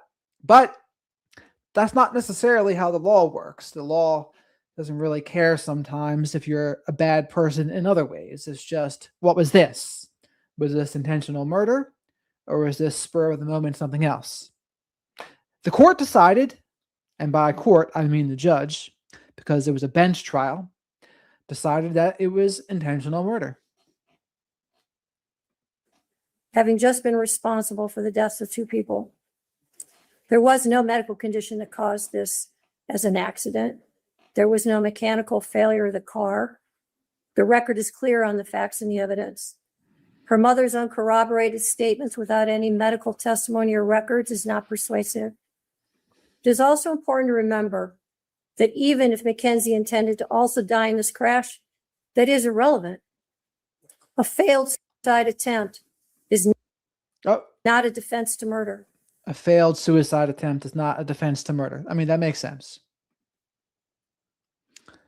That does make sense. Chatty Cathy, thank you so much for this, by the way. I think the case draws us in because we can't imagine how awful she is. Yeah. Yeah, it's like Mommy Dearest, right? When you hear about her mother and Mommy Dearest, I think especially when it's women, I think it makes people think. I think people are used to men being awful sometimes, but when it's a girl, it's like, it kind of shakes you a little bit to the core. So Shadow and I thank you very much, Chatty Cathy. It's going to get us some soy-free Hootie snacks. We'll put the leftovers in the Hootie Snack 500. And as always, likes are free for the rest of you. So is subscribing to the channel. So is telling a friend too, by the way. All of them. All of them help very much.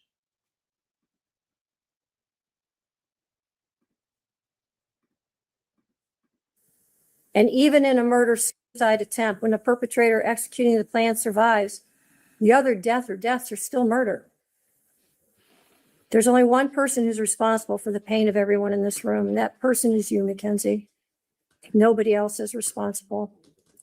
This isn't the fault of Dominic's family or Davion's family or your family. And I know that each of you have asked your questions to yourselves, what if? What if I had done this or that? The truth of it is, none of us can control the intentions of another. And when there is a purposeful intent to harm or kill someone, it is the perpetrator alone who bears the responsibility for the choice and the consequences and the harm that follows. The difficulty for sentencing today, honestly, is whether or not I believe you should get consecutive sentences. I'm troubled that should I give you a concurrent sentence, that people will believe that somehow I'm being disrespectful to one of the victims.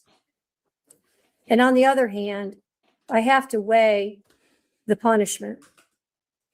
There's a very good likelihood, Mackenzie, that you will spend the rest of your life in prison. That won't be up to me. That will be up to the parole board, and that will be up to you to a great extent. Mackenzie. And again, I'm still kind of surprised they got her with this, to be honest. I'm surprised. I thought there would have been enough gray so that maybe they would say 20 to 30 years or something. Or maybe even less than that. That wouldn't surprise me either. But again, They did the trial, and this was a bench trial, so it was up to her completely, the judge, and this is what she decided.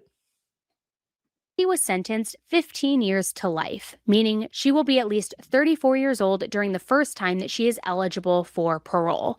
And unless Mackenzie shows true change, takes accountability for her actions, or does some serious self-reflection to realize the devastation that she caused to her victims' families, she will be lucky if she gets out the first time she's up for parole. So that now leads us into some major updates in this case. After her trial, Mackenzie got a new legal team, and they were doing everything in their power to prove that Mackenzie was innocent. They claimed that she had a medical episode that occurred at or around the time of the car accident, what they're calling, quote, the incident. And they're saying that that medical episode caused her to ultimately lose consciousness, which then resulted in the crash. They also claimed that key evidence in the case had been missed during her trial. Evidence that they say proved that Dominic was actually the one threatening Mackenzie and not the other way around. Now, this proof that they had, it was text messages from Mackenzie's phone. And one of the text messages is from July 17th, 2022. It was sent at 12:45 p.m., so just afternoon, and it said, quote, "Can you come get Dom? He just grabbed my steering wheel on the highway trying to spin out my car and hurt me." End quote. Then, that same day, just a few hours later at 4:27 p.m., Dom texted Mackenzie saying, quote, "I'm sorry," to which she responded, "That is not enough to fix it this time." So with these messages, her new legal team is saying, no, look, he is the one who put her life at risk in the past. He is the one who would antagonize her. We have a history here. We have a pattern, which, to be honest, I think there was probably toxicity in both directions in this relationship. In October of 2024, Mackenzie's defense team then filed its post-conviction relief petition, otherwise known as a PCR. And in this, they requested a new trial. But get this. You can't just file those things whenever you and your defense team are, feeling up to it. It's something that has to be done in a timely manner. And Mackenzie's defense team, well, they were 1 day past the deadline that is mandated by Ohio. And that was pretty careless, too. We went over that on, I guess, Friday it was. But their defense team missed the deadline by 1 day? I mean, I don't really like Mackenzie, but it's still ridiculous. They would miss the deadline by a day. What the hell is that? Law. So, Judge Nancy Margaret Russo, the same judge who found her guilty during her trial, denied this petition. Which, look, I can understand the frustration with that. Technically, yes, you got to follow the rules. If it's mandated by state law, there's a deadline. I also can see the argument where people will say it was only 1 day late, don't be so rigid, let it go in, all of these things. But then I think when you do that, you have to make allowances for 2 days late or 3 days late. I don't know. So I understand the frustration here, but I also understand why the decision was made. So then, Mayor, you'll like my dad joke, my dad food joke, which is there's a gingerbread cookie and he's missing one of his legs and he's got crutches and he says, "I lost it in Nom, N-O-M." Mackenzie's parents broke their silence. Now, up until this point, they were not doing interviews or any public appearances whatsoever. Now, why they finally decided to, who really knows? Maybe it was a Hail Mary, maybe it was trying to humanize the situation. It's really unclear. And I want to play some of it for you, because if nothing else, I feel like it's fair to say this family sure has the audacity. Okay. Now, again, if you are listening to the audio version of this, it will be clear, but there will be captions and video on the YouTube version. I struggle with this because how can I feel bad that these two boys died and feel grief with these families and then be absolutely overjoyed that my kid is alive? Show me one piece of evidence. This guy's got no social intelligence, no social calibration. Talking like that is just the wrong thing to do in this scenario. Like, what are you doing here? Like, of course you'll be happy that your daughter's alive, but considering the circumstances, it's just not the right thing to say out loud. You can think it, you can feel it, just don't say it. That's what social intelligence and social calibration's all about. One that says she did this on purpose. Show it to me. Here it is. That's it. Then she's right where she belongs and she's guilty of it. But there isn't any. There's no evidence what was going on in that car other than the information they gleaned from the black box information. And these poor families think she did it intentionally and she didn't. And there's like, and they don't know. There's information they didn't see. There's information they didn't have. This woman's giving me Corey Richens vibes. Corey Richens vibes on her closing statement. There's information we didn't see or have.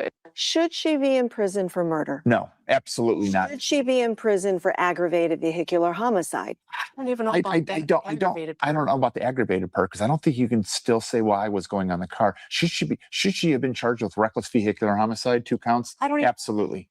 Absolutely. If it was medical. What kind of hopes, what kind of expectations do you have for Mackenzie's future? That the truth will set her free. That's what I need to have happen. The truth that there was no intent. I knew she was giving me Corey Richens vibes, and here she is, like a fortune cookie. A TED Talk fortune cookie at all the wrong times. The truth will set you free. Well, Shadow does like the song by the Eagles, so oftentimes it happens that we live our lives in chains and we never even know we have the key. But that quote does not apply in this situation. Thank you very much.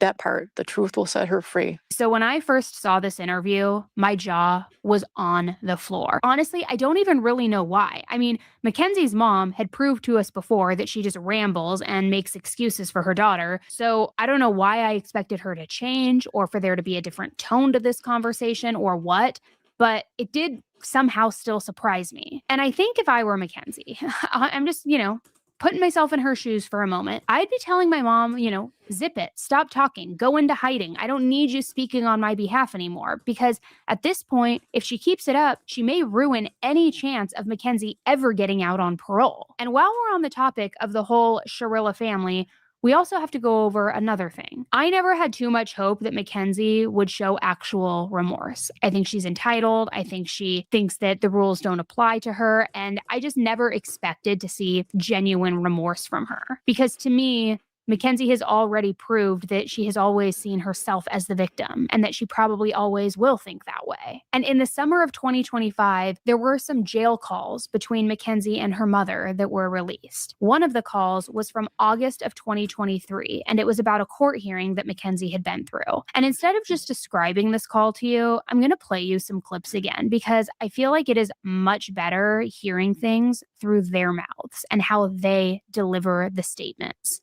So take a listen. How do you think I did? Okay. Yeah, that prosecutor was pissing me off though. I don't know what like. I know. I'm like. I was getting so pissed off. Like I wanted to like get up and be like, shut the fuck up and like tell him to sit like so bad. This is him, or this is her. This is the real her. Will the real Mackenzie please stand up? So imagine that. This sounds just like the one that was talking to Dom too, right? It's got that same cadence in her voice. He was pissing me off. He was so I was ready for anything. We got nothing to hide. You could ask me anything you want. All I've been eating is peanut butter bread and cookies. Yeah. Yeah, I'm excited to see how that you please have somebody get that to work for you. I know I'm going to. It's just irritating as Yeah. Yep. like I hate how I don't like how I can't come out of my room. Why the fuck am I on a 7-day hold? That just pisses me off. It's just part of the procedure. There's nothing you can do about that. There's a third victim and it's me, and I Exactly. lost the love A third victim, and it's me. And I lost the of love. my life and a good friend. Lost the love of my life and a good friend. Oh my God. Rewriting history. Talk about rewriting history. Cluster Bs, they love to rewrite history. Oh, the love of my life. The love of my life that I demanded handwrite an apology or I'll go get a sugar daddy and sell feet pics. And oh yeah, the love of my life, I had no problem gaslighting and saying, oh, you think about the fact that I had a sugar daddy more than I do. What's wrong with you? Why would you ever think about the fact that I have a sugar daddy? So, gotta watch out for that rewriting history. And now I have to deal with this grief the rest of my life and deal with like being like scared to drive and stuff. Like that's just like To deal with this for the rest of her life and scared to drive. Oh my Lord. So she's like more of the, oh, I have PTSD from the accident. Like, never mind the fact that she did it. Never mind the fact that she put the pedal to the metal all the way to the floor. And she'll be lucky if she even has the opportunity to be scared to drive. Again, this is where these criminals and sometimes like other folks, they need someone like my help to say, dude, humility, accountability, ownership, working on your side of the street, honesty. Those are the things that judges and jurors and parole boards, that's what they would want to hear. Not this. Not this. You hear this, you think, yeah, we made the right decision. Stay where you are. I know. I know, honey. There's nothing I can do about that, though. Can you just pay my bond and get me out of here, please? Like, go to a bail bondsman and see if they can do the 10%. God, why aren't you listening? I'm gonna hang up. I am listening. Just thinking of somebody when you were talking. I don't know how much an appeal is. Okay, so can we just wait until Monday? Okay. Yeah, let's just wait until Monday when I can just they're probably gonna take my bond away on Monday. That's what I mean. So let's just wait. What do you mean? That's what you mean. They're probably gonna say there's no more bond on Monday. No, we don't know if that's true or not. I know this whole situation. You're just gonna have to wait. This is just wrong. What they're doing, I know it it's is. so wrong, and they're just trying I to know. juice it. I know. Yes, I'm I getting know. very irritated. And I need to get the fuck out of jail because they're just trying to fuck me over bad as fuck. Mackenzie also brought up her medical condition, claiming that it had now gotten worse ever since being in jail, and that now she was having even worse episodes than she ever had before. First of all, when I got diagnosed, nobody ever told me that anything about driving. Put that on the license. Exactly. No. That was and never you know, said. Ever. As you can see, look at that face. What do you see in those eyes? You see nothing. You see coldness, a lack of empathy, callousness. No good. That's what you see. You see no good.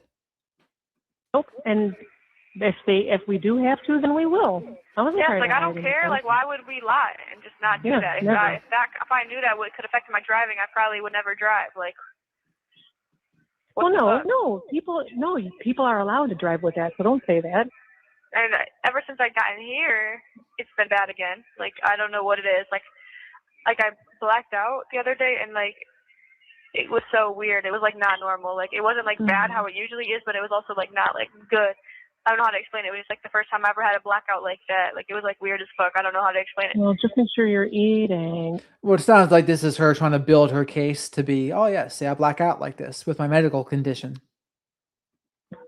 Okay, when you get your if you can do your commissary, make sure you get some chips. Now, like I said, those calls were back in 2023. So who really knows whether she was exaggerating those blackouts, exaggerating the symptoms, just trying to look better for her trial? Who knows?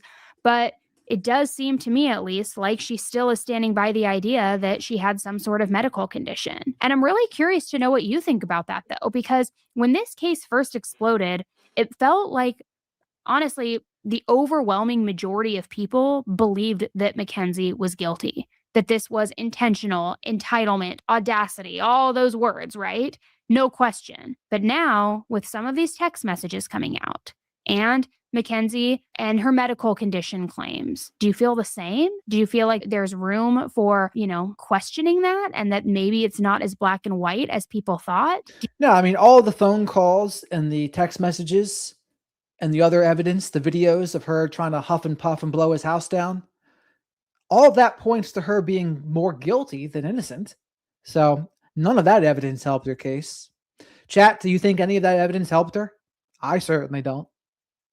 Do you think that those text messages are enough to potentially change the outcome of this case? And do you believe that there's a world in which some other scenario occurred and that's what caused the crash? That it wasn't Mackenzie's doing, whether it was one of the passengers grabbing the wheel or some sort of genuine medical episode that triggered it? I don't know. Let me know in the comments. Like I said at the beginning of this episode, I still firmly believe what I believe about this case. Yes, I don't think that those text messages are great, but again, I think it just shows toxicity from both sides. I still think that even if it was a medical episode, I would imagine that there would be a level of remorse. Even if when I've gotten into a car crash in the past, and if like I had someone in the car and I just rear end somebody, you're remorseful, even if it's an accident, you know? And so even if it was this thing that she had no control over, where's the remorse and the accountability with that to say like, I'm devastated. I can't believe this happened. Like my illness, I need help. I don't know. It's just not quite landing for me. But maybe Right. And she's right about that, because it's like what I talked about before, the difference between being upset you got caught and being upset about the consequences of what you did, of killing the other two people. There's a big difference between those two things. And the same thing with this, right? All of her concerns and doubts, all about her, not about the family, not about the people that are dead. She'll put on a performance about it, but it's not very convincing to me. I'm rigid in my views. Who the hell knows? So curious to know what you guys think about this case. Maybe I will also throw a poll up on Spotify just so that we can gauge what everybody's thinking. But take a quick second. If you're watching this on YouTube, leave a comment that says, I think this was intentional, or I think this was an accident, and we can gauge the responses. And for all of my podcast listeners, if you're listening to this on Spotify, you can vote on the poll. But if you're listening on Apple, leave a review for the podcast and let me know in the section where you can write a review. Let me know what you think about this case. So thank you so much for listening. Let me know too if you watched the Netflix documentary. I would agree with that, Patrice. Patrice said if it was truly a medical emergency, her foot wouldn't have gone to the floor to 100 miles an hour. You'd think, if anything, the gas pedal would be let up a little bit if it was truly a medical emergency, because the accelerator pushes back a little bit, right? Like if you have your foot cemented down, like you have your angle of your heel, like, yeah, it'll stay in the same place. But if you are passed out, I don't think your foot's going to be in that position. It's going to want to ease up more than likely, but straight into the wall at 100 foot all the way down, that just doesn't look good. The crash and what your thoughts are now after seeing that as well. But I always like to come on here and cover some of the documentaries that I'm familiar with already with the case that Netflix covers, because there's only so much information you can squeeze into 90 minutes or even like 3 45-minute episodes. And I feel like sometimes a lot of the minutia, you know, the details get lost within it. And so that's why I'm here, to give you the deep dives, to give you all the information that maybe isn't shown because it can't be squeezed into a 60-minute episode. So again, if you're brand new and this is the first episode of mine you've heard and you appreciate the case coverage and you feel like it's your style, your vibe. So this is Annie Elise. So there's another one to watch of hers. We'll watch a little bit of this. Make sure you like this video. Shadow wants me to remind you. Subscribe to the channel. And as always, super chats, super stickers, and becoming a channel member. Great ways to support the channel. They help me pay for Shadow the Night Owl's soy-free hoodie snacks. We put some in the Hoodie Snack 500. And when you're a member, you get access to the members-only live streams, full of Q&As and chillin'-As, as we call them. We got to skip the intro just in case. Hello, and welcome back to an all-new episode of Seriously with me, Annie Elise.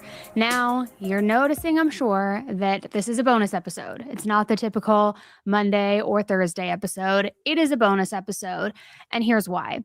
On Monday, I released a deep dive into the Mackenzie Shirilla case. Now, this is a case that I first covered years and years and years ago, before I went to the trial, again after the trial, but then, as I'm sure many of you have seen, there is a new documentary on Netflix called The Crash.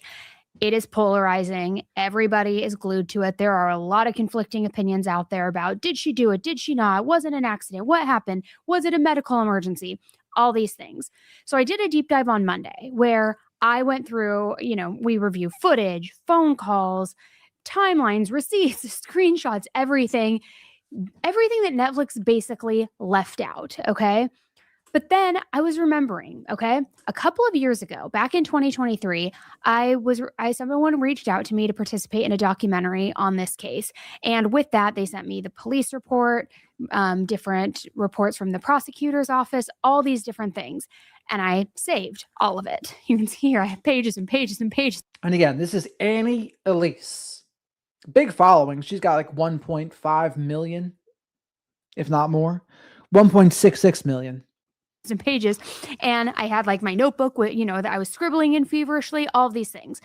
So I was like, you know what? I want to just go back to all of that really quick, because I remember there being like these really clear things, in my opinion, that were black and white that illustrated not only that she absolutely did this intentionally, but a lot of information about the parents. I vaguely had remembered some like sex work activity. There were a lot of things. So I went back through all of my documents over the weekend and earlier this week. And when I tell you, we know Netflix likes to leave things out, or they don't like to, but they have to for legality reasons. Also, you can only fit so much in a 90-minute program. But they're already in the deep dive from Monday. There was so much information that I put out that Netflix didn't include.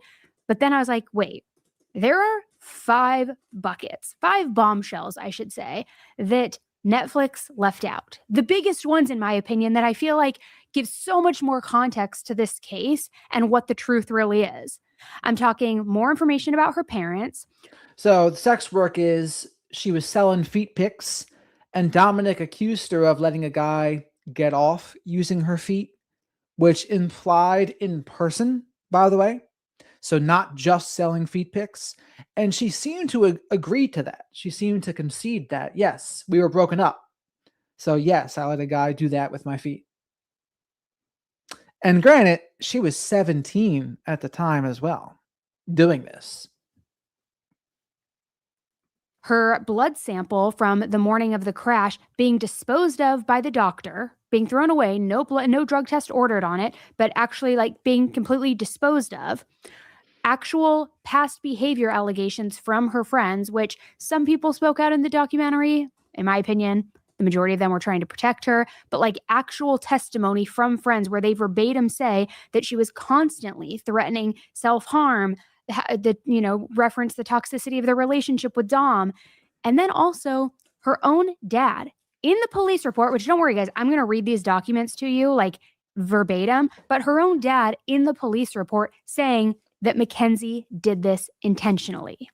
And we also are going to talk about that whole sex offense section that was, once again, in the whole like police write-up, but didn't make it to Netflix for whatever reason. So today I want to go through the biggest things that Netflix left out. And so those text messages, we went over that the other day, by the way, because we went over the Law and Crime Network video that went over the same thing. Some of those were the text messages that involved the sex work. I want to start with the parents. I have seen some stuff on social media since people have watched this documentary, questioning the parents' remorse, their accountability, them trying to just protect their daughter, all of these things.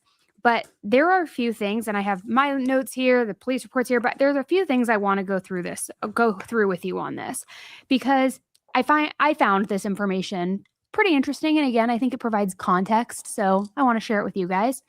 So at 9:05 a.m. on August 1st, which was the day after the crash, their police report states that her mom had said to the officers that her husband said not to say anything until they have a lawyer.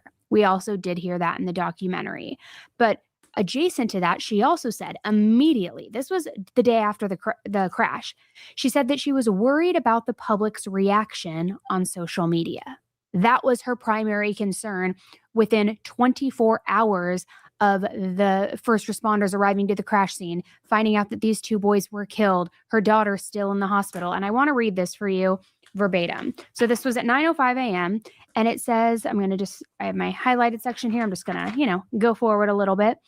So it says, I explained to her that once Mackenzie is discharged from the ICU, I would be interested in interviewing her. She mentioned that her husband told her not to say anything until they have legal representation, which, okay, fine, fair.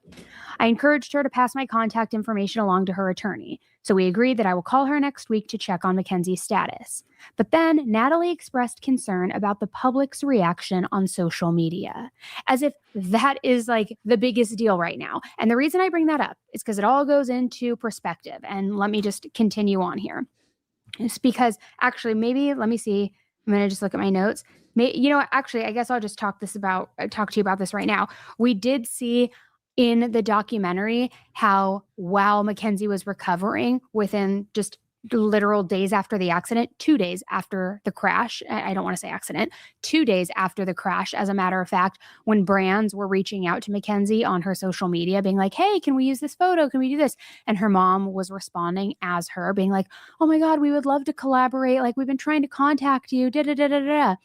In addition to that, her mom was also allegedly soliciting LA-based modeling agencies trying to get her daughter signed to a modeling agency while Mackenzie was in the hospital because she was starting to get some attention on social media. This was 2 days after the crash. Again, that's the priority. So you have her saying, we're so worried about what the public's reaction is going to be on social media, while simultaneously trying to get her daughter signed with different brands and modeling agencies. It's so gross that is where the priority was, and that's where the focus was. Additionally, Mackenzie then, after this conversation took place, an officer went into the hospital room, started just speaking with Mackenzie very lightly, not a full interview or anything like that. And Mackenzie had told the officer that she left Rosie's house before the crash, not Paul's. Now, maybe that was just her memory being foggy. Who knows? Absolutely. But what I thought was interesting is that her mom immediately interjected to end that conversation before Mackenzie could even finish. She just cut her off and cut it off, stop talking, which again, I understand you want to protect yourself legally. You don't want to say anything that is self-incriminating, but it's just a lot of things that when you layer them together, it starts to illustrate, in my opinion, a pretty uncomfortable situation. So then later that same day, 1 day after the crash, the mom called the police around 8 p.m. asking for Mackenzie's cell phone. She said that she needed her phone so that she could access Mackenzie's Snapchat to get a passcode. Now, look, I don't know how Snapchat works. I thought it was for messages and photos and videos. I didn't know that you would house a passcode in there or anything like that. But she said that she needed access to Snapchat. And she called multiple times every single day asking the police for Mackenzie's phone back so that she could access Snapchat, which my first thought went to, why does she need to access Snap? Is she trying to delete stuff? Is she trying to hide stuff? And let me read this for you. And I'm just going to read snippets of these documents that are in the police report. But it says, Sergeant Nip called me to let me know that Mackenzie's mother, Natalie, called the station requesting access to her daughter's cell phone. She specifically wanted access to the social media app Snapchat. She said it was to receive a passcode. I told Sergeant Nip that the phone was a material piece of evidence and that it will not be released until I apply for a search warrant, which at the time was with APA under review. And then it goes on to say how she requested it multiple times, kept calling back, and was like a dog with a bone and would not let it go.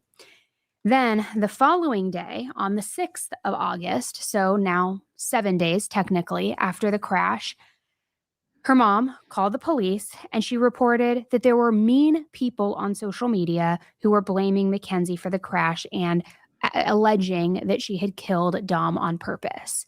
So again, more of what's the public's reaction going to be? Now calling the police being like, they're blaming my daughter all over social media. They're saying that she did it on purpose. They're blaming her. Just once again, read the room. Read the room right now, given the situation. The following day, it was set to be one of the services, the service for Dom. And apparently Mackenzie was being very combative in the hospital. She wanted to attend this funeral. They advised her, you are not well enough. You can FaceTime in. It's not a good idea. But she was so determined that she nearly signed herself out AMA against medical advice. It was so combative, as a matter of fact, in the hospital that officers ended up being called and dispatched to the hospital. They didn't have to restrain her or do anything like that. The nurse was able to talk her into staying, but she became very combative. Officers ended up being called. And that kind of takes me back to a different incident when officers were called on Mackenzie. Because in this police report, and let me pull this up, it was from back in 2020, so a little bit, a year or so before the crash, and psych was called to her house because she was threatening to take her own life. Which, if you remember, in the documentary, her friends, her parents, they say she never had those ideations. She was happy. She was great. She had a beautiful life. How about that contradiction, huh? So the defense lawyer said, no, she wasn't suicidal. Well, this turns out actually, well, there was medical visits to her house that the psych unit came to her house because she wanted to end her life. So a contradiction here. But the cops were called and psych was called because she was making threats. And let me go here. It said, back here from the hospital room, it said, 2 officers responded to the room where Sharilla was being treated because she was being combative. The officers stood by and they didn't take any action. Printout was added, all of these things. Female will not be... okay, so then here is the 2020 incident. It says the call was psych-related. They requested assistance from SPD. Mackenzie was reportedly threatening self-harm. She was, and the whole world, like she was threatening to take her own life. I'm just trying to like censor the S. Yeah, so I've said it. We'll see if the stupid YouTube says something about that. But so she was like 14 or 15 at the time in 2020. Word on here because YouTube likes to flag me.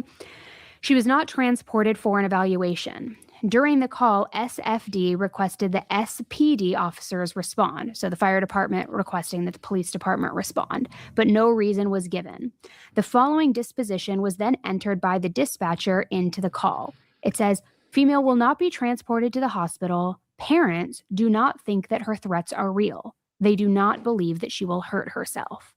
So there is, in fact, a history of her making these threats against her own life. And we're only scratching the surface here. Like, just wait. So she's being combative, the 2020 incident. Okay, all these things. Another thing you may have noticed if you watched the documentary is that her parents were basically like defending Mackenzie to the ends of the earth, that she was a great kid, even though she was like ripping bong hits at 17 years old every day. But like, she was a great kid.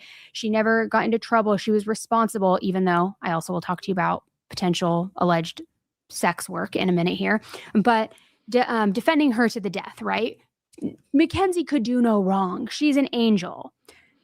Well, here's how much they were defending her to the death, okay? While Mackenzie was still in the hospital, as officers were, wanting to interview people, get statements, get some sort of, pulse check on like what was going on, what was the energy like, what's her history with Dom like, was the relationship like, the mother was trying to silence her friends, telling them not to cooperate with the investigators, not to speak with them, and not to share details. In fact, at one point too, which I'll read here in a minute, when the officers were talking to Davion's family, they had said like, hey, have you talked to Landon, otherwise known as Bubba, which was Mackenzie's best friend, Rosie's boyfriend. They're like, have you talked to him? And they're like, oh yeah, he actually requested to come walk Davion's bedroom the day after the crash to get some sort of peace and closure. And the officer's like, well, he's not cooperating with the investigation. He won't answer. He won't let us interview him. He won't talk with us.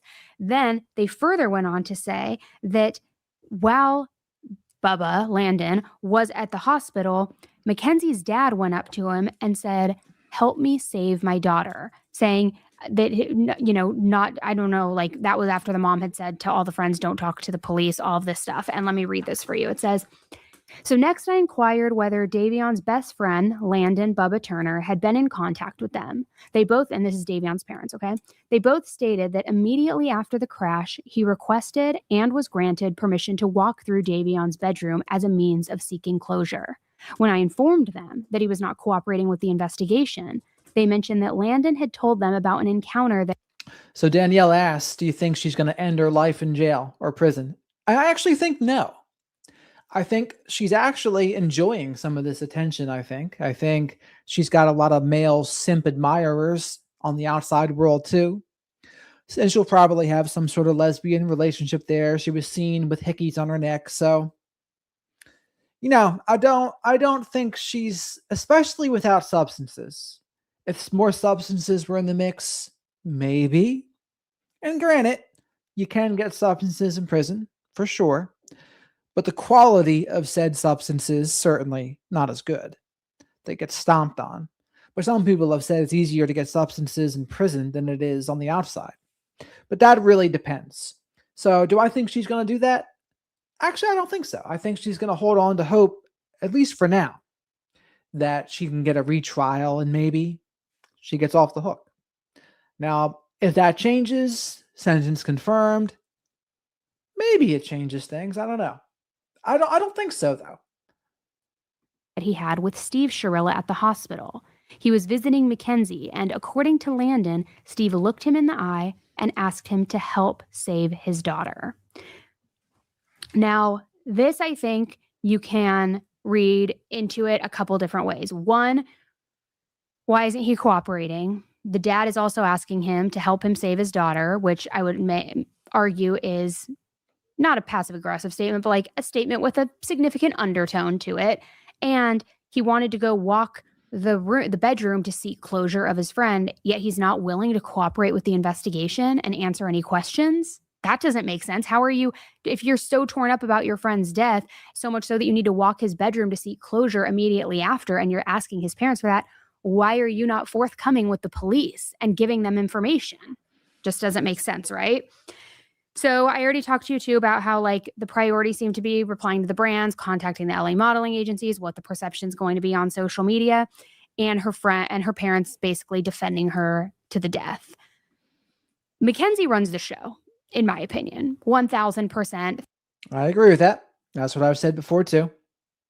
Through and through with her parents. I think that she steamrolls them, yells at them, kicks her little feet, stamps her feet, and gets her way every time. Because there are also direct quotes within this whole police report from the time that she was in the hospital where she was yelling at her parents, yelling curse words at them, telling them, get the hell out of my hospital room, get the fuck out of here, don't talk to the police without me. At one point too, when the police brought what they had recovered from the car, there was like $162 in cash or something like that. And they gave it to her parents and she's like, put that money in my bag, put it in my bag. Like, that's what you're concerned about when you're laid up on a hospital bed with a neck brace and like, you know, completely bedridden.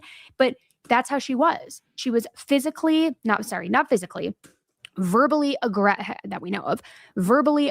toward her parents, spitting commands, doing things like that. What do we have here? Shadow the Night Owl says, Sweet Caroline, thank you so much for this super chat. What do you think is wrong with Mackenzie Shadow? What do you think, Shadow? Shadow says, she seems to me to be a borderline with heavy narcissistic, perhaps even psychopathic traits, is what I would say, if not a full-blown psychopath. So, again, she could be the comorbid variety, some borderline with narcissism, with psychopathy. That would not surprise Shadow a little bit. The thing against the borderline diagnosis to me would be she seems to be very in control. Borderlines become very dysregulated, not in control of a lot of it. They can just be wild. Doesn't mean they're not harmful. They can also be victims.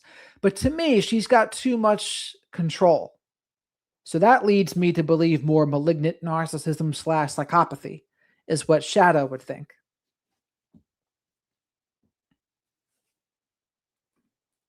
But thank you for the super chat, Sweet Caroline. Shadow and I appreciate that. This is not a typical 17-year-old girl who has rules, a curfew, anything like that. She has entitlement. And her parents, in my opinion, enabled the entire thing. They're not yelling at her. They're not here. When she yelled at her dad and said, get out of my room, he left. He scurried out of the hospital room like a little fucking pussy. Like, it's absolutely mind-boggling. Then when like the parents start talking to the police, don't talk to them without me. She is the, grown up apparently in this situation. It's unbelievable. Meanwhile, remember how if you watch the documentary, how her parents again were saying she was a good kid, she was responsible, we had nothing to worry about. No, she owned your asses. She owned you hook, line, and sinker and got away with murder. Not a pun, not an expression, literally. Well, I guess she didn't get away with it because she's locked up, but you get what I mean. So now let's get into this part, because in this police report, her dad said that Mackenzie did this intentionally. And I actually am going to just read this for you verbatim. So it says, according to both officers, Metro Health Police Sergeant Adam Doyle asked them about the status of this investigation. Sergeant Doyle further added that during Mackenzie's stay at Metro Health, her father told Sergeant Doyle that Mackenzie intentionally drove her vehicle into the building in an attempt to take her own life. Sergeant Doyle's statement, though, was not documented in the only MHPD report that I was able to obtain involving Mackenzie. And I'm going to read this page for you as well. It says that when they were, Sergeant Doyle proceeded to recount the incident with Steve Sharilla on the day that Mackenzie was trying to leave the hospital to presumably attend Dom's funeral. Remember when she was getting super combative, she was trying to leave, they had to call the officers in. He said, Sergeant Doyle said, quote, Mr. Sharilla stated to him that they had to keep her in the hospital because she's already tried to kill herself and she killed those 2 boys. Now, why this little tidbit wasn't entered into Netflix, I don't know. Maybe because it was recollection and it wasn't entered into an official police report. Shadow says, Ossifer, I don't drink, Ossifer. Sweet Caroline says, with his $20 super chat, StreamYard's going slow here. It took a while to get over there. Shadow says, thank you for this, Sweet Caroline. In that case, hit the like button like it's Mackenzie's face. I'm not really violent. Amen, Sweet Caroline. So smack that like button as if it was Mackenzie's face. How about that? So thank you so much for the super chat, Sweet Caroline. And I couldn't have said it better myself. Especially with that Duper's Delight face that she had. That deserves a bit of a smack. I'll let the ladies do it. Shadow will let the ladies do that. Thank you again, Sweet Caroline. Straight to the Hootie Snack 500, and we'll get some soy-free Hootie Snacks with that too. I have no idea, but I think that that's pretty major, right? That the father, within the first few days of this crash taking place, acknowledges that Mackenzie was trying to take her own life and that she killed these 2 boys and that it was intentional. That's a pretty huge piece of information, right? Seems like something you'd want to know. So now let's move into the next bucket, okay? And we're going to talk about the drugs and we're going to talk about the blood testing, or lack thereof, I should say. So let's talk about that night and the timeline, okay? So we know that she went to Kelly's around 10 to 10:15 p.m. There, she and Dom reportedly were asking for acid. You know, they said, do you trip? She said no. They were looking for acid. She and Dom then said that they wanted some and they left. So they arrived at Paul's house, but I should say in between that period of time, because they left about 20 minutes later, and there is a window of time about like an hour and some change before they arrived at Paul's house. There was apparently another house in the neighborhood where they did sell that, or you would get that, whatever. So they then arrive at Paul's at 12 a.m. Paul was really tired, so at 1 o'clock he went upstairs and he went to sleep. He said that he woke up around 2 or 3 a.m., came downstairs to grab some water. He saw Mackenzie sleeping, but the rest of the friends were still awake and they were watching South Park. Then Dom starts sending his final messages. At 2:53, he texted his dad. Between 12:41 and 3:30, he was sending text messages to his brother, his friends, his mom, and his dad saying, I love you.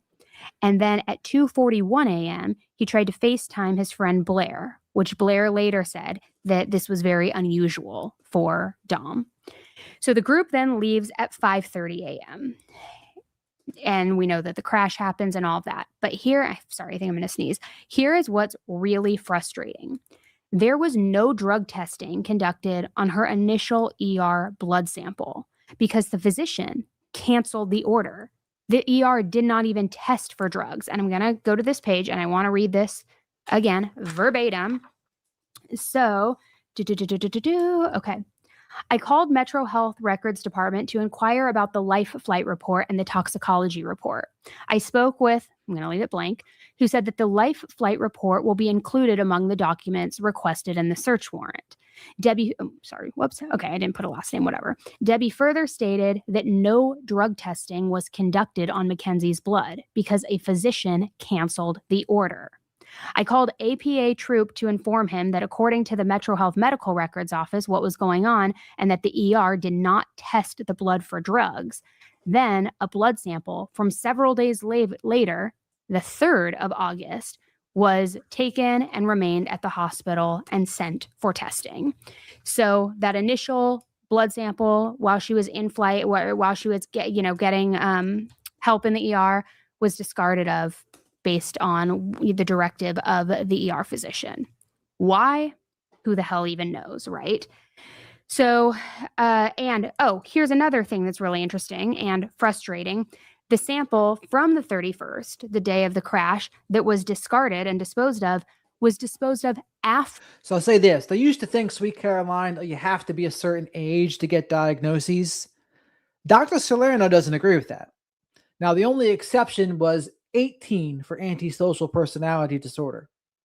But, so technically, especially because Dr. Salerno believes in the startup material, her startup material is already there. She can get a diagnosis right now. I think she's 20. I don't think she needs to be waiting till 25. So she can get a diagnosis. I'd be curious. Again, the control element makes me think not as much borderline, but we'll see. The 14-year-old, the psych event there, that's more of a borderline thing to do. But I don't know. We'll see. A search warrant had already been served for the sample. So let me read this to you. It says, I called Metro Health's pathology department and I was ultimately transferred to Core Lab. I spoke with blank, who told me that the only blood samples that they have for Mackenzie is from August 3rd. She explained that Mackenzie's blood from July 31st was disposed of per their policy, and it was disposed of on August 5th. It's worth noting that the search warrant for the blood was served to Metro Health on August 4th. Also, folks, please remember to like the video because likes are free. Spank that like button, leave your DNA of choice in the like button, subscribe to the channel, and tell a friend or five about the flock of black sheep here. And thank you very much for all of the support that Shadow and I have been getting. The audio recording of this call was also preserved under the search warrant. So it's then further down, it says the MH Core Lab disposed of the sample collected on July 31st on August 5th, which was 1 day after I served them the search warrant. So why was this blood sample disposed of after receiving a warrant that they had to turn it over? It kind of reminds me, if you're familiar with the Karen Reed case, when all of them were like ordered to preserve their phones and they were served the order, and then the next day or whatever, they start breaking them and throwing them in the dumpster and getting rid of them. It's like, what is going on here? And I'm not saying that there's some sort of conspiracy or collusion or corruption or anything like that, but it makes you wonder, like, what happened here? How did we fail this so badly? So then, and I know that then there was the blood from the 3rd that was tested and it showed only THC in her system. I believe that shrooms and acid stay in your system longer than a couple of days. So I would imagine that those still would have shown up on the drug test. But then again, I don't think that's true for either, actually. Shrooms in and out quickly. Same with acid. The only way you can get acid often is in a spinal tap. They used to say that too about ecstasy and things like that. It stays in your spine, your spinal fluid. But shrooms in particular, that's in and out pretty quick. Weed, on the other hand, stays much longer. I don't know. Also, there were reports that they were heavily drinking that night. That certainly would not show up on a blood test. Days later, that's even why so many people, when they get pulled over for a potential DUI, demand a blood test instead of a breathalyzer, because by the time you get to the station and they have someone come in and perform the blood test, you've sobered up, and the likelihood of your blood alcohol level being lower is much higher. You have a better chance. So she could have easily been intoxicated and wasted that night. We have no idea because the blood was discarded and they didn't collect the new sample until the 3rd. So that's annoying. Let's see. Okay, going back to the drugs and how we don't know what drugs were consumed that night, what happened. We know they were looking for acid. We also know that there was conversation of the group collectively potentially taking mushrooms together. I believe, with good reason, but they've never been convicted of this, so I just want to be careful of what I say, but I'm sure you guys are all coming to this conclusion as well, that Mackenzie and Dom were drug dealers. They posted selfies all the time wearing like all of this designer stuff. There were some selfies in this police report. I should pull up the photo where they have like stacks of hundreds and 50s and all of this money. And we know that at the scene of the crash, not only did they find 6.91 grams of mushrooms, but they found a scale. Nobody has a scale in their purse unless you're measuring things out to deal. I mean, unless you're like counting your macros, but it didn't really seem like that's what was going on. And in fact, which this was not included in the documentary, Rosie, the friend who was also defending Mackenzie to the ends of the earth, she had said that they had talked about potentially taking mushrooms together, but that they all decided not to. But what she conveniently left out in her segment on Netflix was that she and Mackenzie were texting the night of the party before Mackenzie even got to Paul's house. And Rosie had texted Mackenzie with a list of people who wanted to buy drugs from her. So, I mean, hello, the writing is on the wall. You don't have to be, a wizard to see what's going on here. But it's frustrating because all of this information, it does give context as to who Mackenzie was as a person, her character, her lifestyle, and there's more. So now going into her past behavior and past threats, we heard that from her parents and from some of her friends that she never had a thought about self-harm, that she had a great life, she was happy, she was looking forward to the future, she had designer stuff, she had nothing to be sad about, she was in love with Dom. Well, sure enough, after the crash, while this whole investigation was going down, there were several public outcries that not only completely contradict that, but also illustrate that Mackenzie was an extremely reckless driver and a furious driver whenever she got pissed off.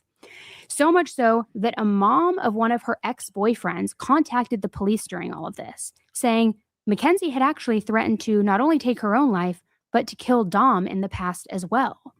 So making threats in the past to kill herself and Dom. What do you hear about the road rage thing? That's another abusive tactic, road rage, especially with someone else in the car. You hear that a lot in abusive relationships, coercive control, domestic violence situations, because in the car, you're trapped.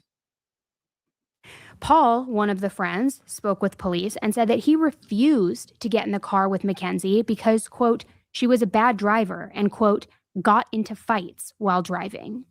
Rosie, the BFF, ride or die, who didn't want to say a single bad word about Mackenzie, had also told Paul, quote, don't go in the car with Kenzie. It's not good. In the documentary, they also referenced the incident that happened 2 weeks approximately before the crash, where Mackenzie and Dom were driving. They got into a fight. Dom called his mother saying Mackenzie's acting crazy. He called a friend, Hench, I believe it was, saying you need to come pick me up. Like Mackenzie's threatening to crash. She's acting insane, all of these things. Well, when he called his friend to come get him, the friend spoke to the police and he overheard Mackenzie saying these exact words, quote, or I'm sorry, not her. Oh yeah, sorry, her. I wrote this wrong. Saying she will crash this car right now. And let me pull this up a little bit because I want to. And these threats, they are building the case. I will crash this car right now. I will kill myself and Dom. That's all solid evidence. And this also applies to Brian Hooker too, by the way. If Brian Hooker ever gets charged, all the things that his stepdaughter Carly is saying, things that Lynette's mother are saying, they're all going to be evidence too to build the case. Not to mention all of the lies that he's been caught in as well. I'll read this for you. Which page am I on? Oh yeah, well this goes, sorry, I skipped a page. This just goes back to the dealing situation because it said, Rosie and Mackenzie on the night of July 30th, prior to Mackenzie's arrival at Paul's house. In the exchange, Rosie had listed the name of people who were interested in purchasing controlled substances from Mackenzie. Bam, right there, black and white. Okay. And so now, as we're talking about this incident from 2 weeks before the crash, or maybe even, like a week and a half, she mentioned the incident from a week before the crash where Mackenzie threatened to crash the car that she was driving while Dominic was inside it with her. And let me see, there's one more page here. Okay. Let me just fast forward here. Okay. So she's threatening. He's scared. He calls his mom. We know that. He said she's acting insane. Like, I'm going home, whatever. However, at the very end of the documentary, Her parents, still advocating for her innocence, bring up text messages saying, no, Mackenzie actually was saying that Dom was the aggressor. He's the one who grabbed the steering wheel. He's the one who was threatening to drive them off the road. Well, those text messages didn't come from Mackenzie until after he had already called his mom saying what was going on, to which, by the way, his mom said when he called her, he was totally calm. He was fine. He wasn't angry. He was saying that Mackenzie was the one who was combative, saying like, she's scaring me. The friend also who went to go pick him up said he heard Mackenzie say that she was going to crash the car right now. And so, and that Dom was calm and nothing, like it completely contradicts everything. So later that afternoon, after Dom gets picked up, Mackenzie then texts Dom's mom saying, can you come get Dom? He just grabbed my steering wheel on the highway. He's trying to spin out my car and hurt me. There's more and more texts. And she said, he lied to you about it. I can't calm down when he just tried to end my life, which in my opinion, and look, gaslighting happens on both sides. In my opinion, we know that their relationship was extremely toxic. There was a lot of back and forth, a lot of breaking up, a lot of hatred. He cheated on her. They were breaking up and getting back together every other week, right? Even though while that might be true, it sure did seem like she was wearing the pants in that relationship, and she seemed to be a little worse than him. Yeah, I mean, cheating's not right, but even so, it just seemed like she was the one that was getting the better of him, not the other way around. Rosie said it wasn't like that. It was, according to all of the friends and, 180 pages and there 518 pages of this police report. But I think that she was so desperate because she also did have a connection with Dom's mom. They talked regularly. I think she was just trying to make sure that she wasn't, that the perception was that she wasn't the aggressor in this. I think this was all a manipulation tactic, being like, he lied to you about it. It was really him. Well, that completely is contradicted by his tone of voice when he called his mom. And I would agree. I think she's trying to manipulate his mom with those text messages, but it's really just impression management, trying to control the situation. Very slick by her. What the friend heard you say in the car when Dom called him, but once again, trying to make it seem like she is the victim in all of this. Friends also were quoted in these police reports saying that she, quote, threatened taking her own life all the time. And one friend even said, it's all the times that she threatened suicide. Emotional blackmail. Mackenzie was also on antidepressants since middle school, but she reportedly stopped taking them because she didn't like the way that they made her feel. So could that be a contributing factor to her aggression, to her anger, to her ideations? Certainly could be, depending on when she stopped taking them. Again, that's something for the defense to have maybe used, but didn't. Possible, right? Another thing that I thought was really interesting, in addition to everybody saying that she has threatened self-harm and also has threatened to crash the car while Dom's in the car with her and all of these things, she sped all the time. She was a horrifically reckless driver. We already went through some of the friends saying how they would never get in a car with her. They knew better. They advised other friends never to get in a car with her, that she was just a bad driver. She also, though, would record herself on Snapchat multiple times going over 90 miles per hour. Some even 100 miles per hour with her left foot. So constantly pushing the boundaries and taking chances. It's not like this was a one-time thing. And again, why didn't this get talked about? That she would regularly speed and even document herself speeding. We know she documented herself smoking weed and driving, but why wasn't it called out that she documented herself going over 90 miles per hour, 100 miles per hour with the left foot? Come on. Another thing that was left out that I think shows her type of behavior, her entitlement, her, untouchable type attitude, is that a week prior to the crash, she and Dom actually broke and entered into a church.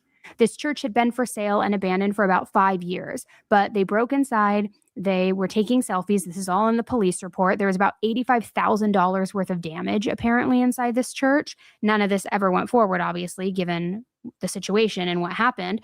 But they were hoodlums. I don't know if there's a better way to describe that, but like dealing drugs, smoking weed, partying, driving recklessly, driving impaired, breaking into churches, all for these selfies. And it kind of gives, especially if you saw the documentary and watched her own Snapchat videos and all that stuff, it kind of gives like Euphoria vibes a little bit, that show where it's like the jewels on the face, all you care about is how you look, what you're wearing. Their relationship is kind of like a Maddie and Nate dynamic, actually, if I'm being honest.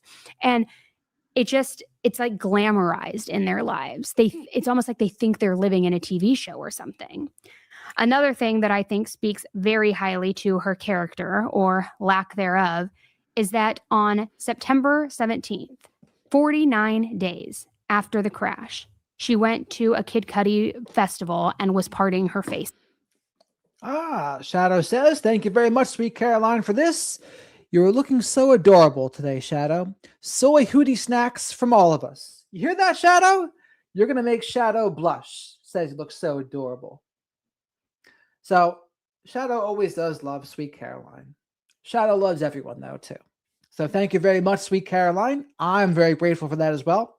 Soy-free hootie snacks incoming, along with some Hootie Snack 500 investment, too.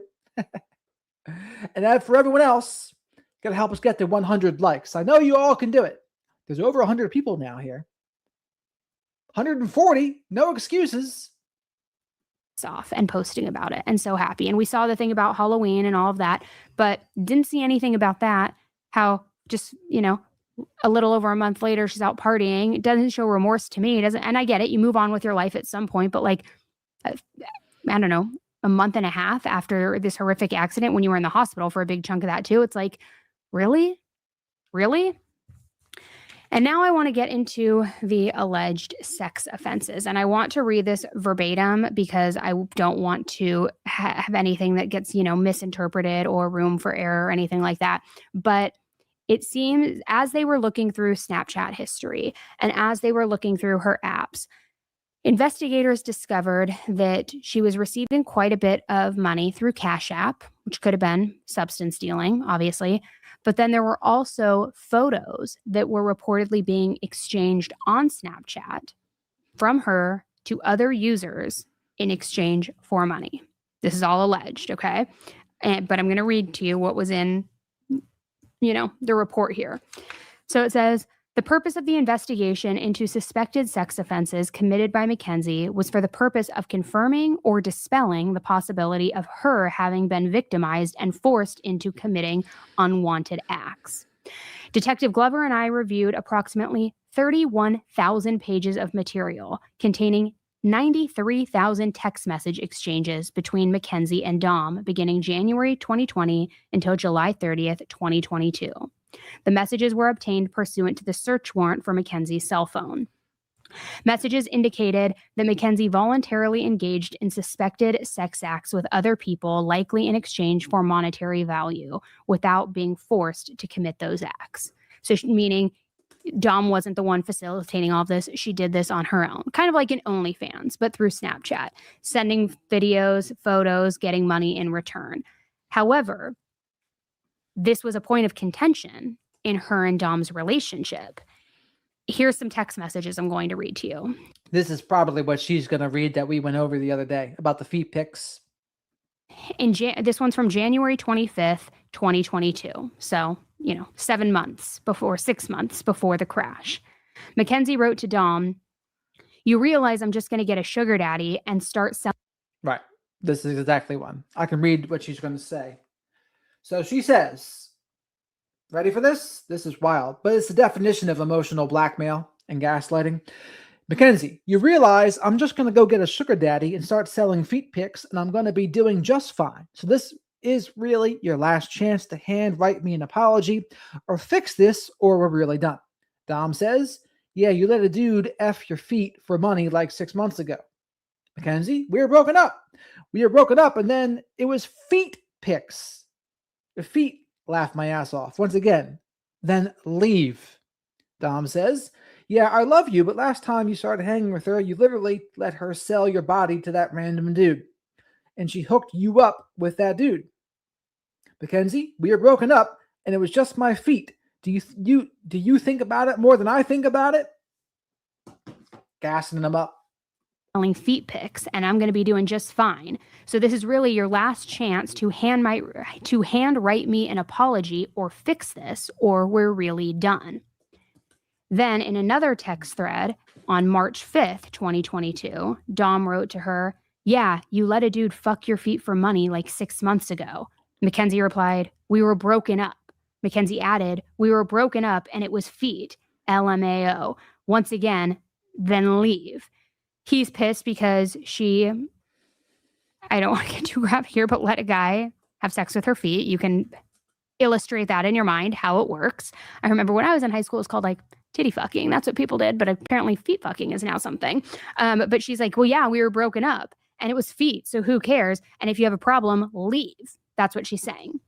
Then they continued to argue about it well into June. On June 8th, 2022, Dom wrote, "Yeah, I love you, but last time you started hanging out with her, you literally let her sell your body to that random dude." Dom added, "And she hooked you up with the dude." Mackenzie replied, "We were broken up and it was my feet. Do you think about it more than I think about it?" Dom wrote, "You ran off and became a prostitute." Mackenzie replied, "Because I personally don't think it's bad, but if you do and we are together, then I won't do it."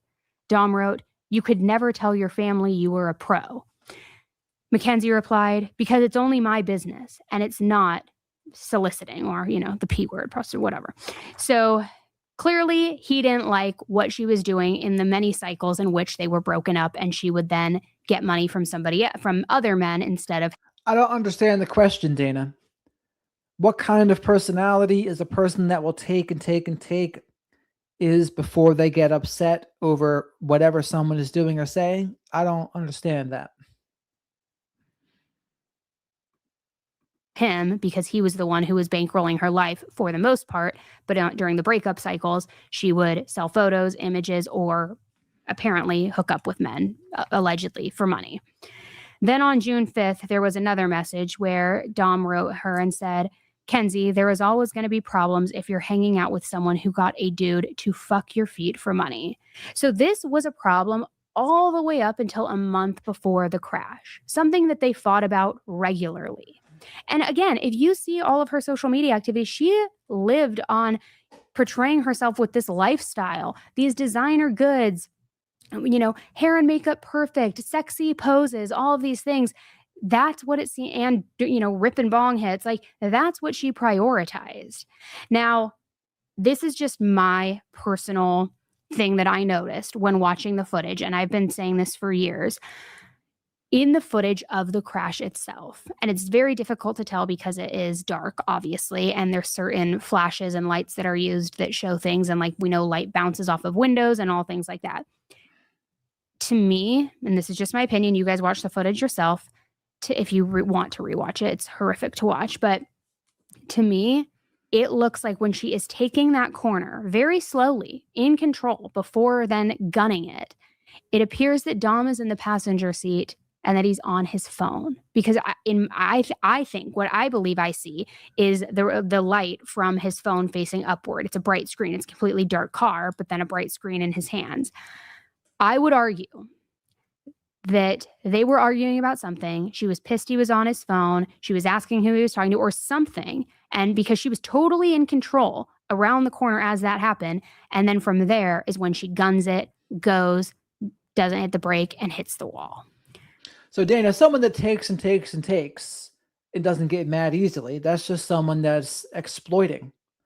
They're exploiting, maybe they're entitled, but one of those two at least. And like we have heard from so many friends, so many accounts in the past, she consistently drove recklessly. She would always go over 90 miles per hour, even bragging about it and documenting it on her Snapchat. And she would regularly, not regularly, but she oftentimes threatened to crash the car with Dom inside of it. So if there is still any room for doubt of whether this was intentional or not, I hope I just kind of closed the loop on that. And the majority of what I've been seeing out there from people who have either followed the case or watched the documentary, most people believe that she is guilty through and through, and that her parents are obviously just as bad and they enable her. And hello, her dad, look at her dad said she did it in the according to the police report. So I don't think that she has a shot with an appeal, but I've seen crazier things. Cough, cough, Casey Anthony. I think for her, though, she'll never admit to anything, even if she's not gonna, even if the appeal doesn't get approved, and it's like, okay, now you can tell the truth. There's nothing more that you're gonna face. Even if somebody said right now, actually, never mind, I'm not gonna say that. But if there were no repercussions for her to tell the truth right now, I still don't think that she would, because I still think in her mind, perception is all that she cares about. And I think that she doesn't even really have, a remorseful bone in her body. Even the way she showed up on this freaking Netflix documentary with her hair up in this weird updo and talking a different way and things like that. It's like all she cares about is what people think about her, and hoping and thinking that she is the victim in all of this. And it blows my mind. And why her friends were so obsessed with her and still hold true that like she's the victim in all of this, even though their statements to the police department in several interviews completely contradict that. It's like, okay, girl, bye. So that's where I'm at. I just wanted to throw these things out there. Food for thought for you. Curious to know what your thoughts are on this. Sound off in the comments below. This girl's pretty, Shadow says, by the way. Annie? Oh, do you think that she will get an appeal? I know one of them was denied. Do you think that she's going to try to appeal again? Do you think she will get an appeal? Do you think that she is innocent? Do you think this was an accident? What do you think? I obviously have made my mind up, but curious to know what you guys think. All right. Thank you guys so much for tuning in to another episode of Seriously. I might have more for you in the next couple days as I keep, unraveling all of these things. So make sure that you subscribe. If you're watching this on YouTube, press that subscribe button right now. And if you are listening to this on your podcast, I know you can't see what I'm doing right now, but if you open your podcast app on the episode, just go to the top 3 little dots in the right corner and press follow so that you are following the show and you do not miss future episodes. Other than that, I will be back with you again very, very soon. And you should go listen to the deep dive that I did earlier this week, because I play so much footage in that, jail calls, interviews, and do a full deep dive of the entire case. So go check that out. All right, guys, until the next one, be nice, don't kill people, don't drive like a maniac, and don't be a Mackenzie Shirilla. All right.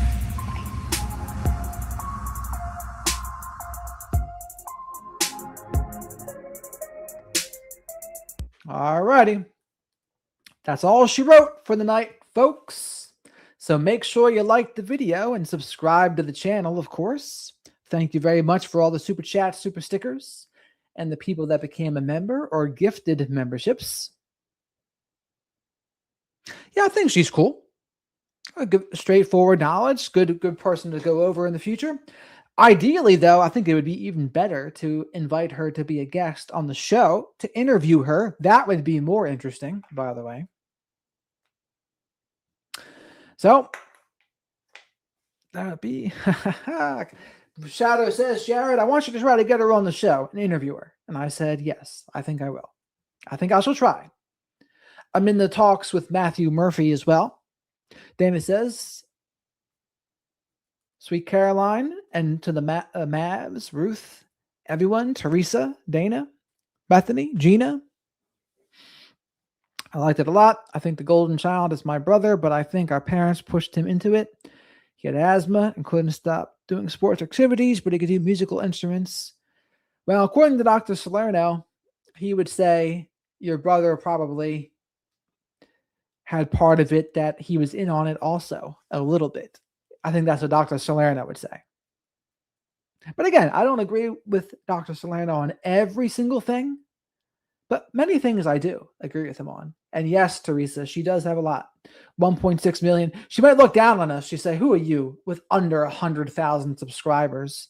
She'll say, I only speak to people with over 100,000 or over 500,000 for all I know. But Shadow always reminds me, every no is one step closer to a yes.